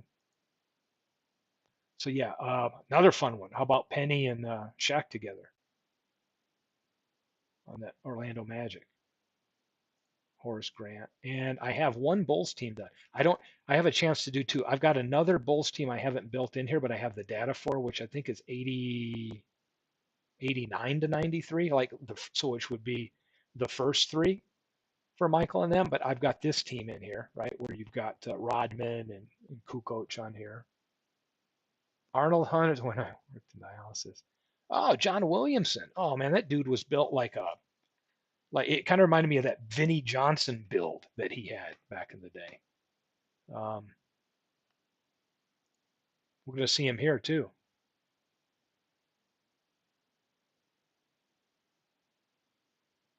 Where is Williamson on that team? Oh, here he is. John Williamson, an Aggie from New Mexico State. There he goes. Look at it. He was always remind me. He was built like a Vinnie Johnson back in the day. Cool story. What's interesting is I don't know if anybody knows. It's a Piston fan. Terry Tyler used to play for the Pistons, and he played at um, U of D. So Terry Tyler was a great player in the early '80s for the Pistons, late '70s, even when Vitale was a coach there for him. So I'm in New Mexico, and one of my buddies worked with like the YDC, like youth detention and all that, and he worked with Terry Tyler over there. So I had him. I go, dude, tell Terry Tyler that I've got him carded on an all-time greats thing. So yeah, fun. Here's the old team. So here's St. Louis with Pettit and Cliff Hagan. Play Pet out of position. I don't even know what that's there for, but that's a fun one.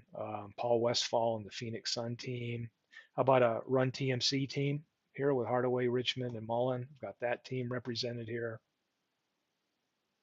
Um, I watched Hardaway play in college when he was at UTEP, and he'd come in to the pit and light it up. Used to hate seeing that happen. Another guy that was played for Wyoming. Anybody remembers a guy named Fennis Dembo? Used to come into the pit for Wyoming. He was a good player, and as students, we would holler a lot at him, try to get under his skin. So yeah, fun time. Elijah Wan and the Houston team. So I've got a representative team here with Drexler and Otis Thorpe and Elijah Wan. Then I also have this one, which is a more modern one that has Chris Paul and Harden on it. So yeah, if you're basketball fans, hopefully this is right up your alley and you can enjoy it. I even got this team in because we got to have the Kings represented, right? So I've even got this team with Otis Birdsong and Scott Wedman, Sam Lacey, Phil Ford. This was a kind of a fun trip down memory lane when I create these. So let me pull up another file that you may find interesting. Oh, I've got to pull up this New York team too with Monroe and Frazier. A Nowitzki team. Oh, yeah, you're right. I haven't built out the modern ones. The one that when I started doing Dallas, I cranked out this team I like because it has Roy Tarpley on it, right? That one with Aguirre and Sam Perkins. But no, I have the data for all those done. I just haven't built them into the game yet. Um, and what happens is I start doing all these projects and I get fired up. I create the teams and I'm like, oh, I'm kind of bored. I'm going to go to baseball. And then I go over to baseball. And then I'm like, oh, I'm going to do football. And that's how I've been. I've just kind of hopped around as to what has interested me. But there are plans for the Nowitzki team. In fact, I've got a bunch of stuff here. I can share. Let me see if I can open up my NBA file here and I can share with you some of the ones that will be coming.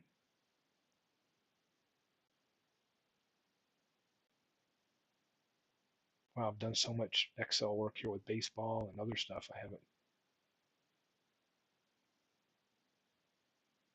It's been a while since I pulled up basketball, apparently.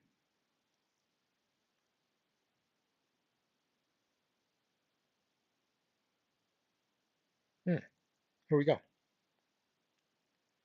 I pull over my spreadsheet, you can see some of the ones I've got going. So if I go to, where are the Mavericks? So you can see I've got the Bulls. I've got a modern Bull team ready to go, and then I've got the 89-93 version here ready to go, well, almost ready to go. And let's see, we got Mavericks. There you go. So I've got several versions. So I've got 80, this team done. This one is started. So I'm going to have a 2006 to 10 Maverick team, and I'm going to have an 01 to 05 Maverick team. So those are in the works for sure. Now, one of the teams, I was looking through some of the files I've done previously, homebrews, okay? I think I showed it on one, but if you're a college fan, I did one. I think it's other people built on it and it's out there at some of the download sites. But one of the first things I did years ago when I got the raw data, I'm talking 17, 18 years ago, is I built a great college team file and went and put together teams that like this great teams that didn't make the final four, right? So the Lobo team here from 78 that was great. This is the Lobo Gate scandal team. Some other known ones like this one, 70 LSU with Maravich, averaging 44.5 a game. That was the first home brewing I ever did.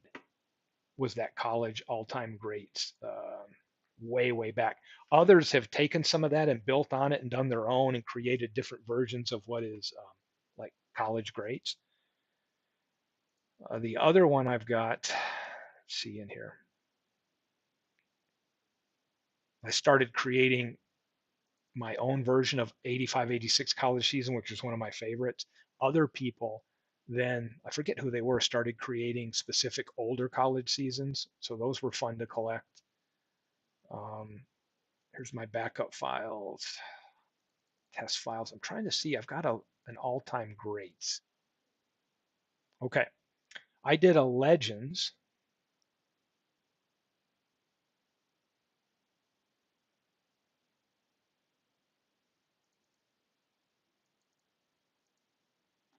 where they weren't really, let me see if this has all the all-time greatest players on it. I think this was based on their best years or maybe neutralized. So I set up fake teams and ran this. So let's look at the database here. I may have to dust these off and figure out how to make these available if people would be interested in them. So this is the file. Okay, this would be the ones that were based off of like a peak slice and neutralized. And I had a guy that was doing a lot of work with estimating how to put 3 point data together for teams with the old teams, and it went putting the stats. So you'll see here, we've got that. So here's Rick Barry. So when they're all neutralized to an area, you got Rick Barry shooting 395, putting up 413 a season, right? Right up with Louis Dampier, Ray Allen, Reggie Miller. So this guy had provided a bunch of algorithms he had and everything to estimate these, and I built this file. This is an all-time Legends League that's put together for drafting, right? So it's not like that they're just assigned to a franchise they appeared. Because you'll see right here, the team that they're assigned to are just made up teams. So I've got different cities in here, but this file has 432 top NBA players back when I made it, and it was meant to be a draft thing that was based on like a peak career slice, and it was all neutralized. This was a ton of work, by the way. I mean, now that I'm remembering way back to this, but this will show you based on this peak average, like who the highest average is. Let's take a look at who the players turn out to be. Wilt Chamberlain at 31.3, Jordan at 30, Iverson. Yeah, I don't even have, look, I added Kobe in there, but I don't even have a LeBron James in here. That's how old this file was. I don't think LeBron at the time I made this had enough seasons where I felt I'm going to card him for a career. So McAdoo up here at 28.9, Maravich. This was a fun thing. So I may have to dust this off, figure out how to label it and describe it and make this available for people. I mean, if people are interested in it, right? Um, that was a fun one. I also have a 70s I did where I did the decade and I set up franchises for the decade and I used their best 3 straight years. Let me see if I can find that one. That one was called My Legends, All-Time Great Players. Let's see what I got. 1980s. Maybe I have an 80s. An 80s. What is this 80s file? Look how old. It's been 2013. Let's take a look at what this is. Maybe this is my greatest franchises of the 80s based on 3 years. So they had to play 3 straight years for that. Yeah, that's what this is. Who knows? I'm finding stuff I didn't even know. This is the 80s franchise best. And let's take a look at Utah. Yeah, Dantley's with Utah. Yeah, so they've been carded and rated for, I think, their best 3 years. Oh, yeah, so we got, and then they're set to the middle year. Yeah. So this would be Malone using 88. Yep. And boy, this would be a fun one, right? You got Malone and you get to use Dantley. And Dantley right there at 80. Where's what's his name? Oh yeah, Daryl Griffith. Oh, this would be a fun team right here. Man, I'm so happy. I completely forgot. I didn't even know I did one of these for the 80s. I knew I did a 70s franchise best. So I've got an 80s franchise best that I could dust off. So I haven't opened this file since 2013. Crazy.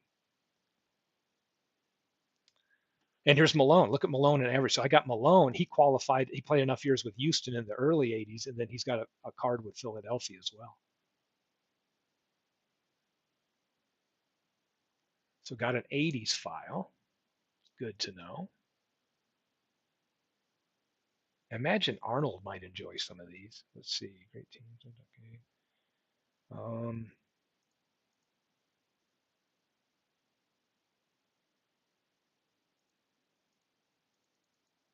see if I've got a 1970s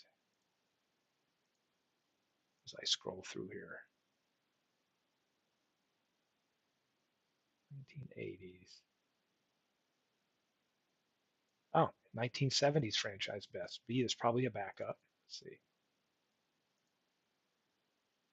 So yeah, I've got a 70s as well. And I think this is the one where New Orleans is a little shortchanged because they didn't have as many seasons to choose from. So let's take a look at the New Orleans team. And just so you know, these all come ready to play with the actual schedules from one of those years in between. I'm probably using the 77-78 schedule.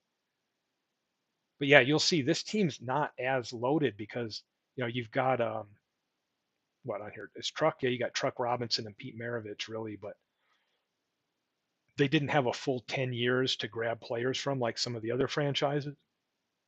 So yeah, I got a full 70s decade slice and an 80s.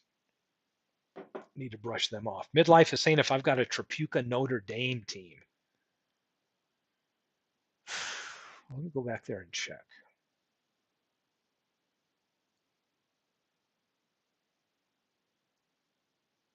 Let me see. I'm gonna look at one of my oldest great college teams to see what like a real I can college great 1113. Let me pull this one up and see how this one's set up.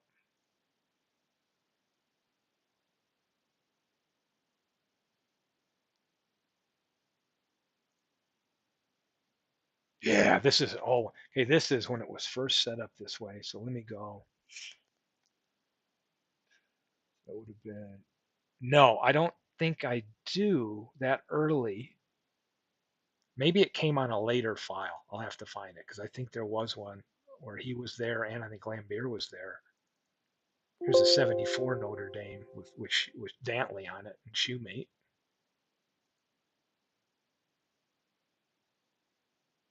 Anyway, it's kind of fun digging through these because I'm having flashbacks to when I was, heck of this, Florida State team back here with Dave Cowens on it, right?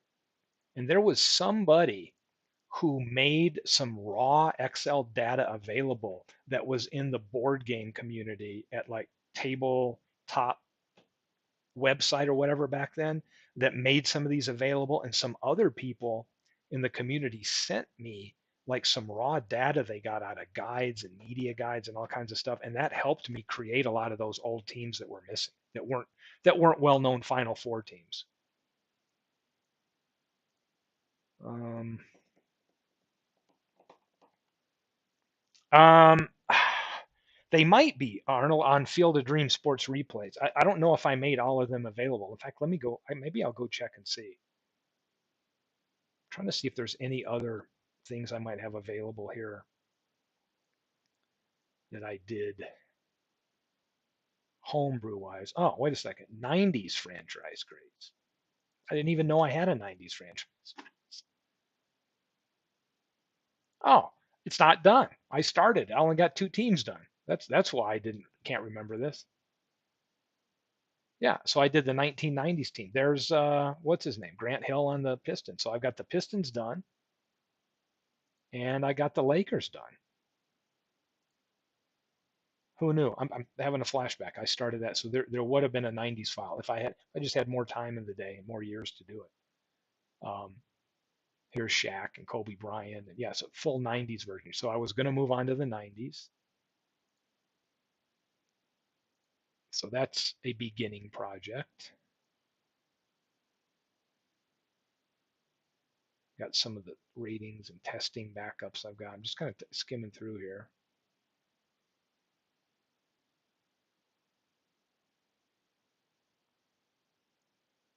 Let's see what else I see here.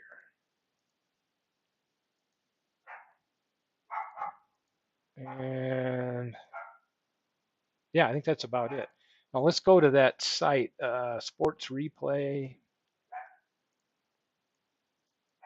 trying to think, what is it? Field of Dreams, I think it's called. Let me see what I made available. I made stuff available a long time ago. Action basketball. Let's go to this page. Golf, golf, golf. This page has a lot of cool stuff, but it's just so unorganized to me as you scroll through. You got to just almost read everything to make sure you don't miss something you might like. Yeah, look at all these. Final Four set. That's a new updated one.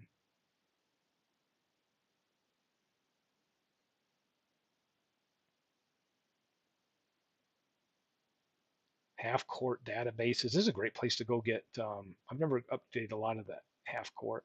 MSU Hoops did a ton of work. This guy, whoever that is, a ton of work on old college teams. So these people have, Bill Bowers, they've collaborated over the years and done some really great work on their college files. So if you're a big college fan, definitely download a lot of the work they've done. BJ Gotti and Zep did some work on some of these additional franchise teams, decades basketball teams. Yeah, this is one I probably look at this. This would have been back in November. I first did the 1950 to 04, where we had the great college teams. So that's and here they are. So these are probably, if you haven't been to this site, go to sportsreplay.net and you can grab these right now. I don't even have to post them. So the 80s franchise is up, the 70s franchise is up, and then I have the greatest player one is the one that, if anybody's interested, as of maybe 15 years ago, those were all like neutralized and normalized and set to an era with a lot of research into that. That was one of the biggest ones I ever did. That biggest projects. And I completely here I am completely forgot about it. So yeah, if you've already got these, Arnold, so maybe you've been playing those. So they are available.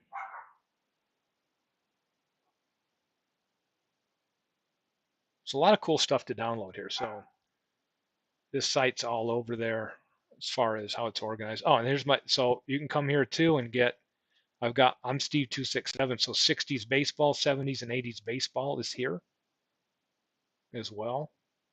Some of the other franchise stuff I've done. I haven't made any football stuff available yet, but anyway, yeah, they got tons of stuff here. It doesn't seem like they take anything down. So knock yourself out looking for stuff in there. But yeah, I guess I started in the 90s. I have some more work, but it's reminding me how much homebrew stuff I've been involved in. It all kinds of blends in year after year.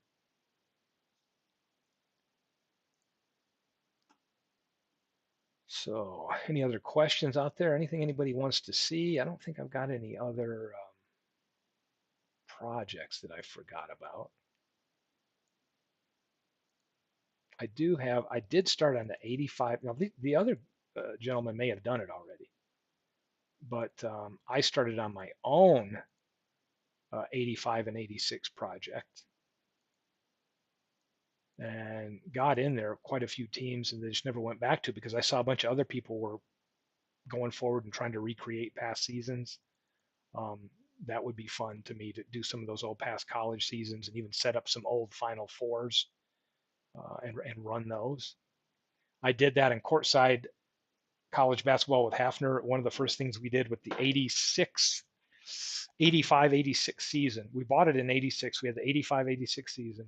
One of the first things we did is we got a big board up and we recreated our own tournament. And I can remember that Michigan team that I was a big fan of with Tarpley and Jobert and Grant and a freshman, Glenn Rice was great. Underrated team. And then you got that Georgia Tech team too with Sally and Mark Price. Uh, some fun matchups back then, 85, 86 season. So that one's always been a favorite basketball season of mine. And that's a little bit about basketball. I can show you the photo file. Let me pull these up. This is the photo file that I've done for basketball. I've got them just all dumped into the game, but you know, when I've been doing my basketball card images, I have some different ones. And if I go right over here to basketball player photos, you can see that what I did is I just started categorizing them. Like I had some that I did here. Like if we go back to the 1970s, well, hold on a second. You can see I was just grabbing raw photos to use, and then I decided I was going to use a template. So what I did is I just came in here. These are all my baseball card templated ones. So if I do them specific for a team, um, you know, like let's take a look at the Knicks 68 to 72. You'll see that, oh, here's one I haven't put a template on. It may be because it's an HTML document, so that's why it didn't pop up. So you can see I've got them for each team. Some of the teams I've yet to do, probably the newer ones like, oh no, I've got pictures ready to go here for the Timberwolves, for example. I just haven't put the card template on it. Um, Cavaliers. So a lot of it, I've done the research. I've got the pictures. I just haven't done the card template because that's something I created more work for myself by just wanting to have a cool, what I thought was a cool template card. Like here's the Cavalier logo. So, you know, you have different logos for the years. And then I thought whichever ones I'm going to use, I'll create a template and Like here's an example. Here's the one that I'm going to use for the more current Cavaliers, and then from the 70s. I had one that had a white background, and then I'm like, I don't know if I like it. Then I think I ended up going with this one. It had these colors on it, so stuff I like doing, right? I get bogged down in here, and then that delays my projects, right? Because I'm like, how'd I do all the window dressing that goes with them too? But I enjoy it and feel like it dresses up the game quite a bit. But so I have quite a few of these done for teams. See, I haven't done anything for that Laker team yet.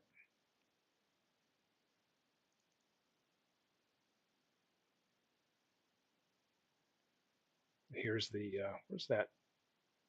Here's the Nets. So 71 to 75 Nets. You see, I got a lot of the players here. Al Skinner. See, I got Arnold's a fan of Williamson. Bill Melchione. Billy Paltz. What else we got here? Paltz, pictures, Brian Taylor,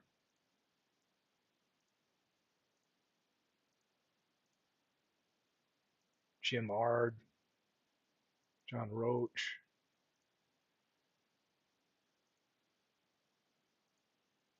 There's John Williamson, the Vinnie Johnson type. He's built sturdy, man.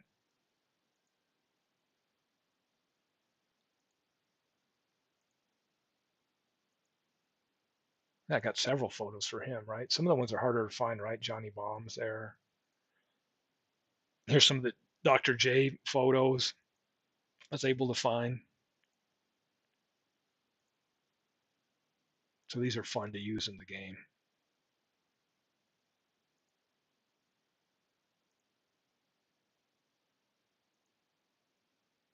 Man, it looks like I did 6, 7, 8 for some of these players. 9. I don't know. I've got a lot of options for photos. It's probably 10 I have of Dr. J, right? But I was a big Dr. J fan. So just showing off some of these. So yeah, it looks like some of those things are available at Field of Dreams. And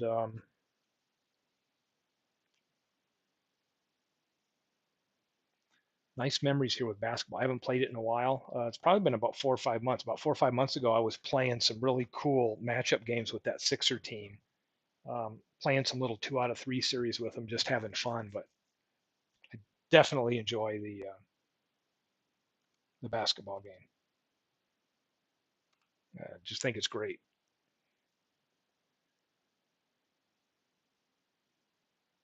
So got that going. And then the other one, I'll kind of highlight. Maybe I'll probably do my own video for that one as well. But it would be football. That's the other one I have a 5-year slice for. So like I know Jeff Hunter was asking about other games, right? But this one, I don't know how many teams I've got done. So I quit working on it back in August of last year. I've got a lot of the raw data. I don't have as many photo packs. I probably only got 7 team photo packs done. This one, it's just hard. Football takes so much longer because you've got 50 some odd players on a roster typically, and researching the stats can be involved in ratings and all that because you're rating every player, even offensive linemen and all that. I have several sources I look at. This can take a lot of time to do a team. So a lot of times when football season kicks off, I get all excited and I fire up some NFL films, music, or whatever, and get inspired and create teams. You can see I've got some blank slots here ready for new teams, but what do I got? 8 by 8, 64. Looks like I got 66 teams on here already, which is more than I thought I could build. This is one of the most current teams I did, which I thought was interesting, was this Carolina Panther team with Cam Newton on it. So I've got them represented here. But this again, 5-year slice based on a player's best 2 years. Uh-oh, Robbie. Yeah, I did. Yeah, I think I'm safe saying football here on this if I'm talking about football. So this is a fun file too. I'll probably set up some time maybe next week or something and just pick a day and go through the football file and talk about some of those projects. Because with football, I don't know if I even looked for these, Arnold, as well. Let's take a look at what I've got for football. I've done a lot of football stuff too. So I've got 80s franchise best. Let's take a look. It's been 2015 is the last time I've touched this one. Let's see what this is. I did a 1980s franchise. So when I do the 10-year franchise, it's a player's best three average. When I do the 5 years, it's best two. Here's the 80s. You can see the franchise, and this is ready to go out of the box with a schedule built into. I would have taken the schedule from a specific year in the 80s that matched the team setup, how many numbers or team had used it, so you can play this out of the box. Um, but this show, yeah, you got Dickerson up here and Campbell. Um, I don't think I did anything in the 90s yet, but I think I've got a 70s file. I think the first one I did was 70s. So this is a fun file. Take a look at, yeah, this is a loaded team in the 80s. Look at this. Of course, Young didn't really kind of get his shot till 90 and after. So he's a very workable backup right here with 101.6 rating. But you can see you got Montana here, your skill positions. You got Tyler, who had some good years, and Roger Craig on here. Down here, you've got Dwight Clark in the early part of the decade and Jerry Rice there. So nice 1-2 punch there. Offensive linemen, some decent offensive linemen. Deep defensive line, got Dean on there. But secondary, what do we got? You got Ronnie Lott tearing it up. So yeah, this was a fun file to work on too. What else was good in the 80s here? Oh, let's see my Lions in the 80s. Those will be sad in some ways. There's your choice, folks. Danielson, Hipple, or Long. Here's some famine years in the 80s for sure. Let's see running backs. Well, you got Billy Sims there. I was a big Billy Sims fan. Been a big fan of everybody that wore 20. Sanders, Sims, and Lynn Barney. James Jones on there. Receivers, not exactly household names, right? You got Freddie Scott, Leonard Thompson, but Hill was a good tight end, but not a lot to get excited about. Offensive line, Keith Dorney's pretty decent, not a whole lot. Lomas Brown. Defensive line, you got Al Bubba Baker, Doug English. Linebackers, Michael Colfer was okay. Spielman, Jimmy Allen, Hunter. Yeah, not exactly a team that's going to set the 80s on fire, right? But fun stuff anyway. I think I also have a 70s. And Arnold, you might know this. These might be at Field of Dreams. It seems to me like I probably provided these to Field of Dreams at some point. Football 1960s. What is this? Oh, it's a placeholder. I have not created any teams, but I have the data to do franchise for the 60s. I just never started actually creating the team. So that would have been ready to start building them. I just never did. And then so we got 80s.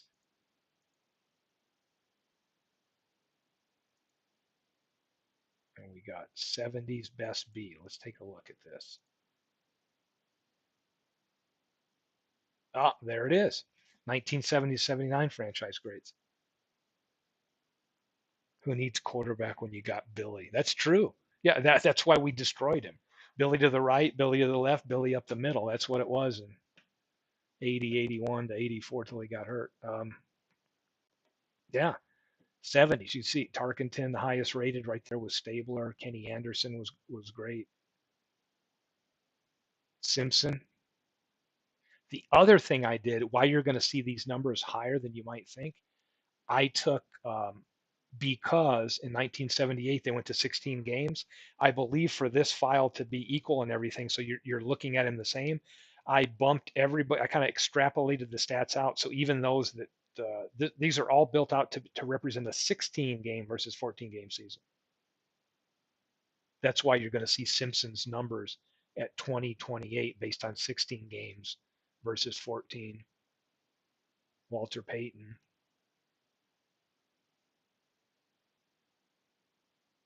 Take a look at one of these rosters here. This Pittsburgh in the 70s. See what we got here. You got Bradshaw. Never a great rating. The guy threw picks, wasn't that efficient. It's just, hey, he had great receivers that made him look a lot better than he really was. We need Big Ben Pittsburgh teams. Yeah. I haven't done anything like Big Ben era, like beyond the 80s.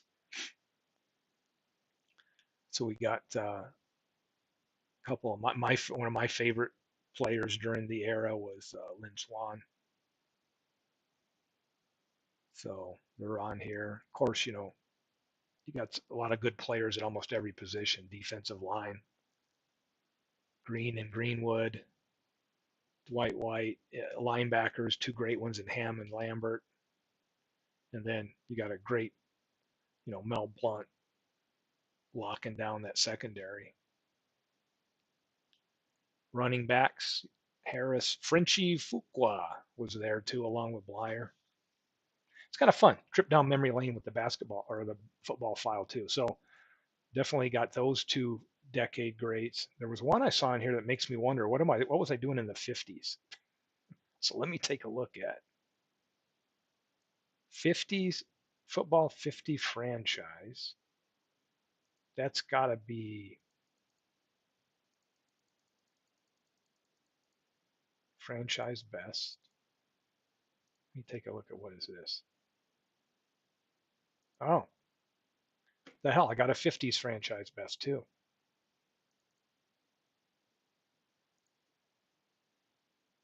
Bobby Lane, Doak Walker, Lou Carpenter, all these. This is fun. This might have been something, gosh, that I worked with or somebody else contributed to this one and provided it to me for feedback or we worked with. This has been a while. Because if you'll notice, the way the name is, the reason I know this is I know this is an older one because if I go into modify the roster, the full, seeing the short name and the full name is first name first versus last name comma first name. That's what's making me think this was old, like way old when an old action file, homebrew. And Arnold says, my humble opinion, action PCs are pound the best. Yeah, I agree, and I'm not trying to shill for them or do anything. I just don't know how anyone's better. I mean, what can you do? I can homebrew. I can see all the reports. I can get everything I want. I can set up window dressing. I can do. The only thing it's missing is some of the niche things that other games have. Like I love the APBA baseball for Windows because Harwell's voice. Yeah, we don't have that, but that's probably the only thing that's missing that I would want. So let me fire up. Let me see this. Hockey, while I'm spending some time here to talk about other things.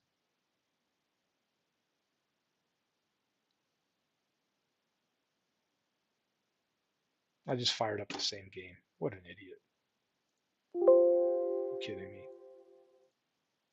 Got to hit the right thing. Here's hockey.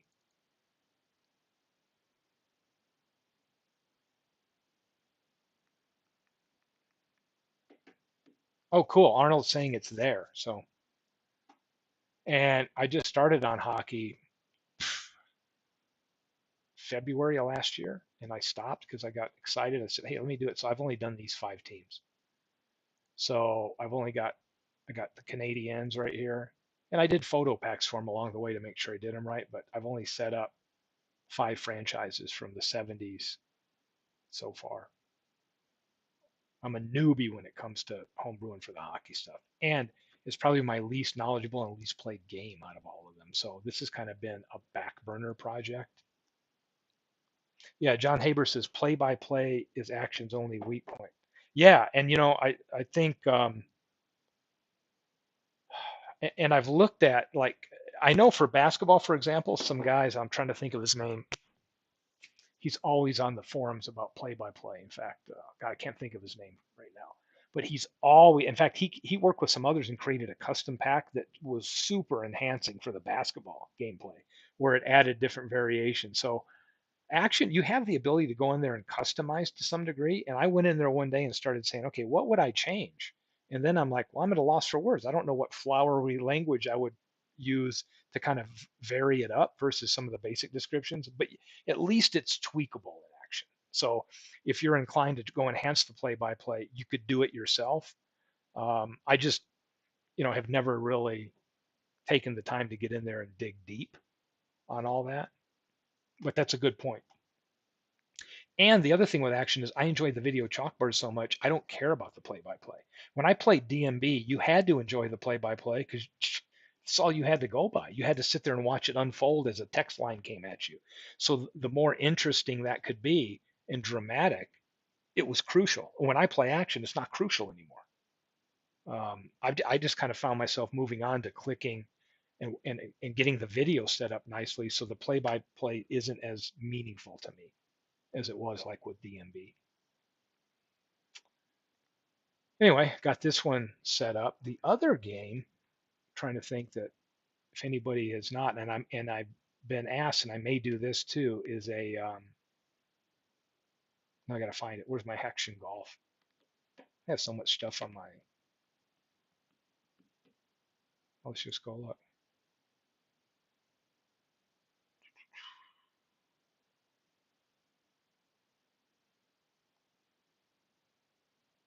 There it is right here. Let's fire up golf. Anybody golf fans out there? I'll just show this real quick. This is a great game. I can't play them all. I don't have enough time, right? So I'm all over the place. This is a great one that I have thought about certain home brews and different things and recreating like the actual tournaments for a season and all that stuff and getting player packs. It's down on my priority list. Um, but I do love playing some fun match play head to heads from the 73 season when I was a kid, and I remember watching on TV, like grabbing Trevino versus Miller, and Palmer still got a decent card there, Nicholas and Weiskopf. So I've done some really fun where I take and done a head to head matchup. So Forever loves Action PC Golf. Yeah, so it's really cool because you can set up and do match play, fun stuff.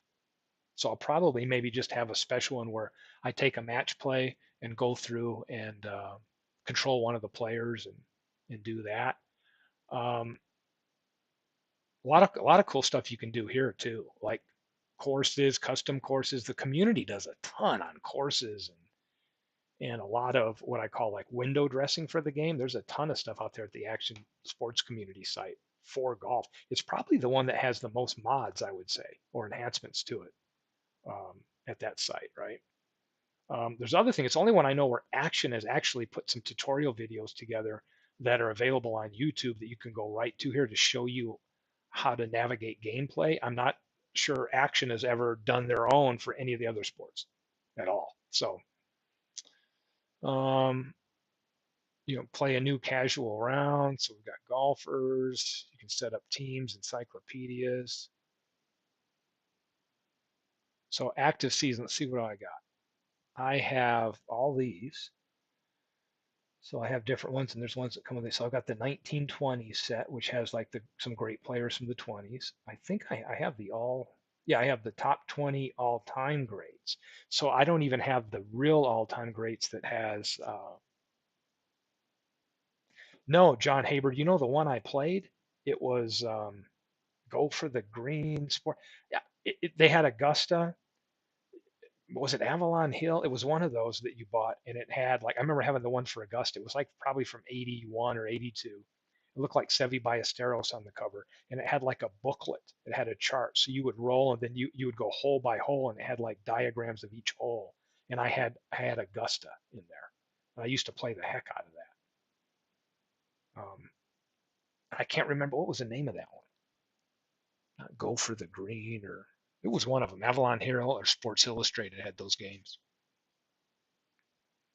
But yeah, some fun stuff. And then we take a look at a player's card. So when it comes to homebrewing, yeah, you're having to rate them on like a 1 to 10 scale for different things, like how well they hit their irons, and then their overall rating. This is something I've never gotten into. I've never homebrewed a player once, but you could do it easily. You could go in here and set up like LPGA, or if you have the data you want to put in, a college season or whatever. Let me see if I can find that game.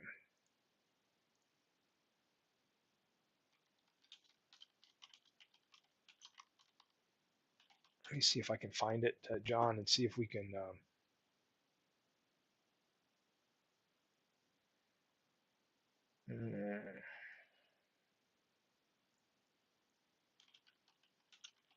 Searching over here on my other screen to see if I can.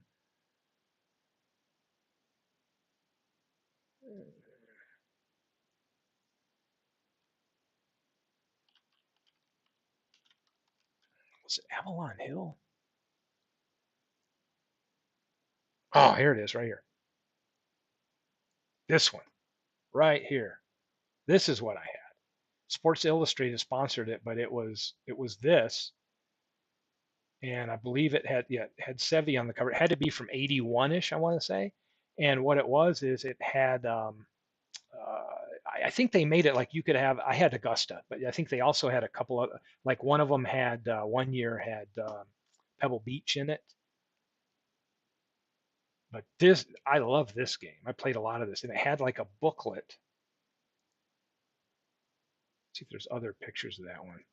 Yeah, it looked just like this, but if you could see, like you had a chart, and you could flip the page, and it would go hole by hole with the diagrams, and then you'd roll the dice to see like the direction. See if I can blow.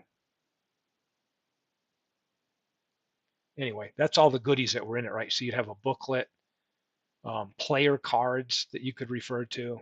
That was a fun game. That was I completely forgot about that game, but that was the first golf board game I had, because I had Status Pro Baseball was my go-to 77, 78, pay dirt football, and then that game probably a couple years, like 79, 80, 81ish. That's probably when I got that golf game and played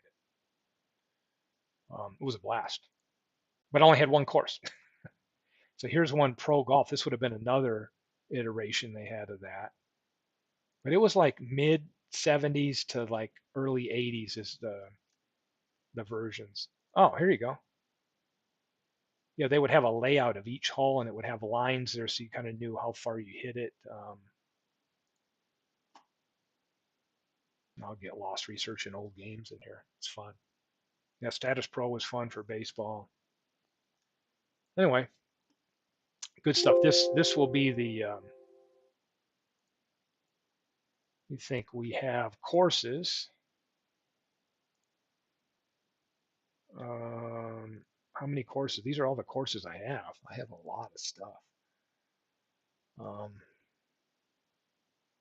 Thanksgiving Point. Are you kidding me? I live at Thanksgiving. That's it's funny. I'm here in Lehigh, Utah. That's my closest course. It's probably just a quarter mile right here. I could walk on it right now. Thanksgiving Point Golf Club.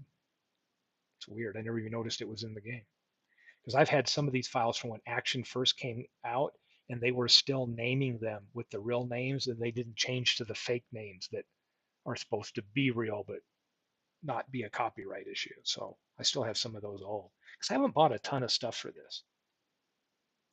Um, a really good game. Yeah, Arnold, it's like this. Hey, welcome to the club, man. If you're into the Sims, at least it can get you into the golf and that. And some of the seasons, like let's take a look at. Let me look at the all-time top 20 all-time greats. So this is be a fun one, right? So you could take top 20. You look at Tiger's rating; it's crazy up here, right? Then the rest, Hogan, Snead, Nicholas are right there. But this would be fun to do some projects. Action also sells. Let me pull up their site here. I pulled it up yesterday on my thing because Action still has a sale going on. So let's go take a look at Action sale here.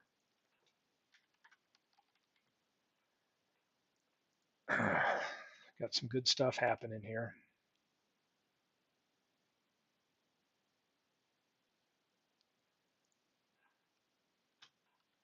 Get me in my search capability. I thought, hey, I'll search it and find it easy. There it is. Boom. Let's pull it up.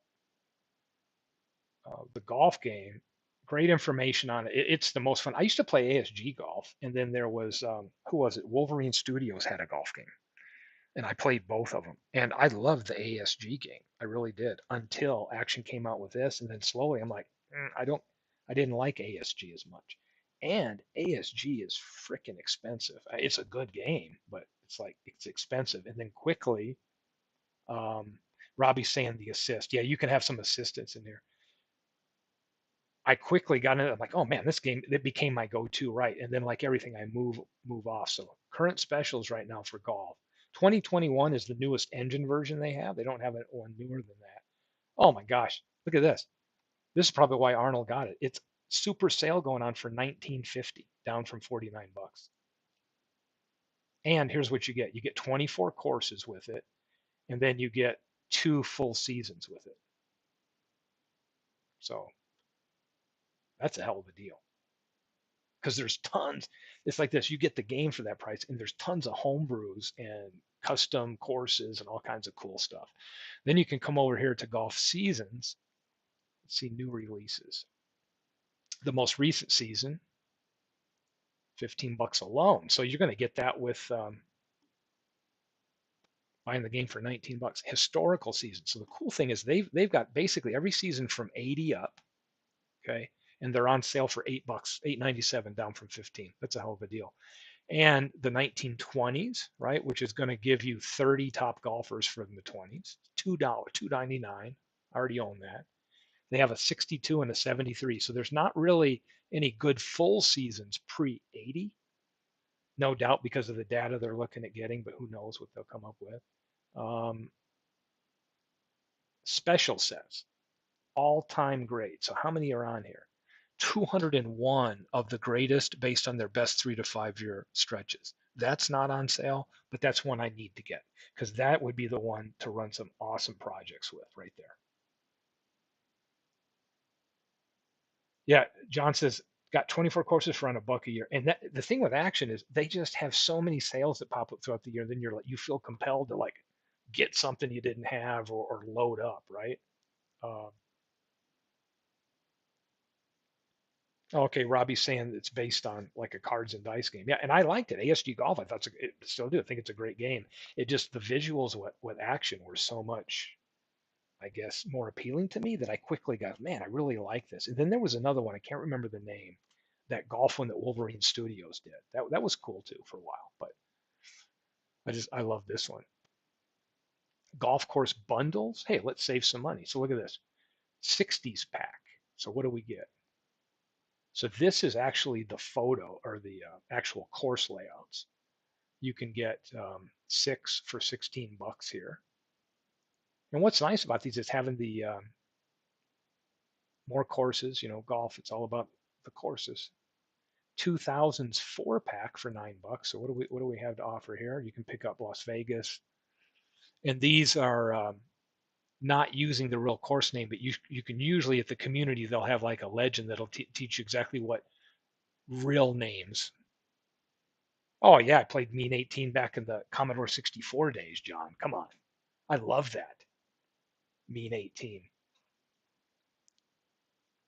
There was a couple cool golf games we had back there. Leaderboard, we had Mean 18, there was another one, World Golf or something like that, probably around 86, 87 that we were into big. Uh, Part of my group in college where we played all kinds of stuff on the C64. Golf courses. So let's take a look at all the courses they have. It's usually 7 bucks a course, but I mean, it just goes on and on. So, of course, Magnolia Club, we know what that is. That's Augusta, but they just can't use the name Augusta. So, okay. And a lot of times when Dave sells a past package, right? They'll include some cool bundles that go in here. And the community has tons of stuff.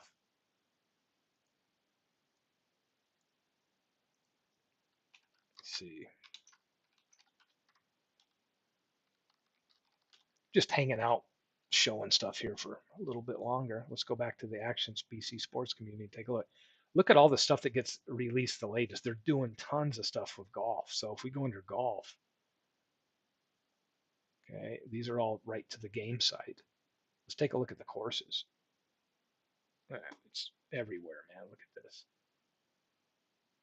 And the cool thing is it's telling you right here, it's a purchase course, right? And meaning this is one that you can purchase from Action PC, but it's also saying, hey, do you want to download a course logo to dress it up, the hole flags, hole images, and all that? Because when you get ready to kick off into a hole, it'll show you a preview image. So the community's done a ton of work here with a lot of add-ons for courses that you can actually buy from Action, or ones right here that are straight download, right? It'll tell you whether it's, where it's at. So here's Aurora Country Club, um, or Arrowhead in Littleton, Colorado. I mean, just great work. It's probably the most, I'd say, modded or enhanced stuff offered for any of the games. Chambers Bay, of course, that's a real course you can buy, but then you can, if you own it from Action, great. Now you can come over here and start looking at other things that you can download to upgrade what you've already got. Cherry Hill.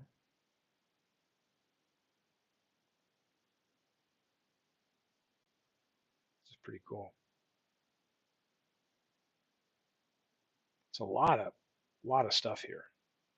Here's one that Action doesn't typically have. They've got theirs right here at Wingfoot West, but then somebody in the community made the East course, and here it is. Wolf Creek, great winter destination to go play golf. You can download that. It's free. So tons of free stuff here. I wonder if they have, what's the course I just played when I was visiting my granddaughter in Notre Dame, the Notre Dame course. I played that. It's a beautiful course. Can't think of the name. They had the senior PGA there. It'll come to me sometime, so I'm forgetting. Oh, the Warren course. See if that's on here.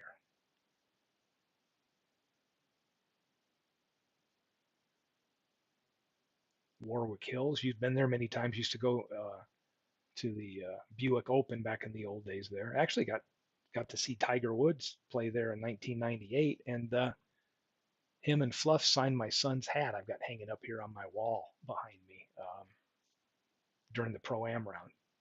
My wife pleaded with Fluff, who was his caddy then, and we got his autograph. But yeah, cool stuff here. So this is making me say, I need to pull that. There's just all the games are good, and you can't play them all at once. It's like, you know what I mean? So I'm popping all over the place doing. Right. Yeah, Golden Bear was a great game back then. I liked Lynx. Remember when Lynx was Lynx 386? Loved the heck out of that. I love the Golden Bear too. EA Sports, when they first started having like images of the players in them, like I'm talking like 1992 or three, those were great games, right? And then those evolved up to where Tiger Woods was part of it. But those early EA Sports game were some of the most fun from the early 90s. I had some guys I worked with. We get off shift at 11:30 p.m. at night, and I think my wife was working graveyard. Then he'd come over and we'd play some of those courses. So, well, this has been fun. I'm gonna have to run now, but maybe I'll fire something up. Take a look at this week. Maybe I'll have some time tomorrow or Thursday or Friday to come back and do a midday. And I don't know, maybe we'll do a quick poll here before I log off. What should I cover next?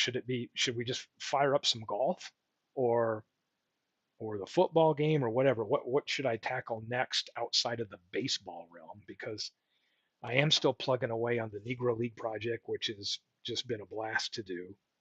Um, so I've got the data done on that. Let me pull that. I always have that file open here. I've got, let's go to fielding here. I'm now up to 83 players done.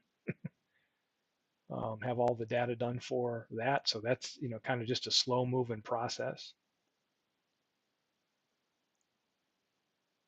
Yeah, EA Sports. And I played EA all the way up through, Arnold says football, then golf. Perfect.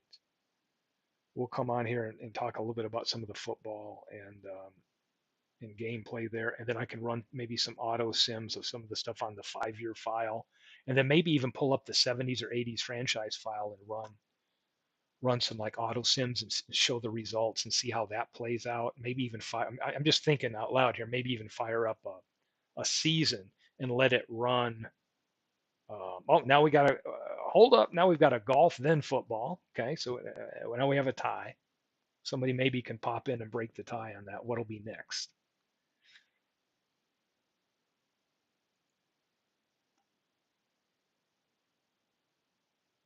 Yes, Robbie, it would, but it's to me golf's different, right? I like the 5-year file because it's relative, it's the player relative to that team, so there's a relationship for me, right?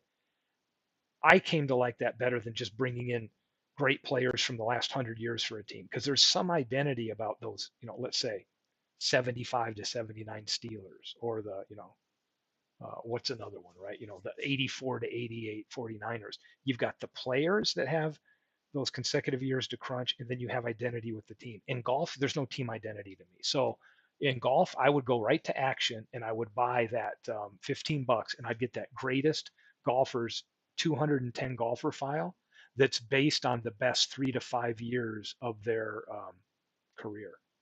And I would just say, actions made it. I'm going to take it and have a blast with it, right?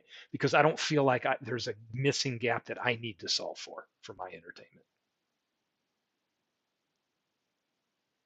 John saying your 80s file uploaded a couple of days ago has 60s players in it. Yeah, I screwed up. I don't know.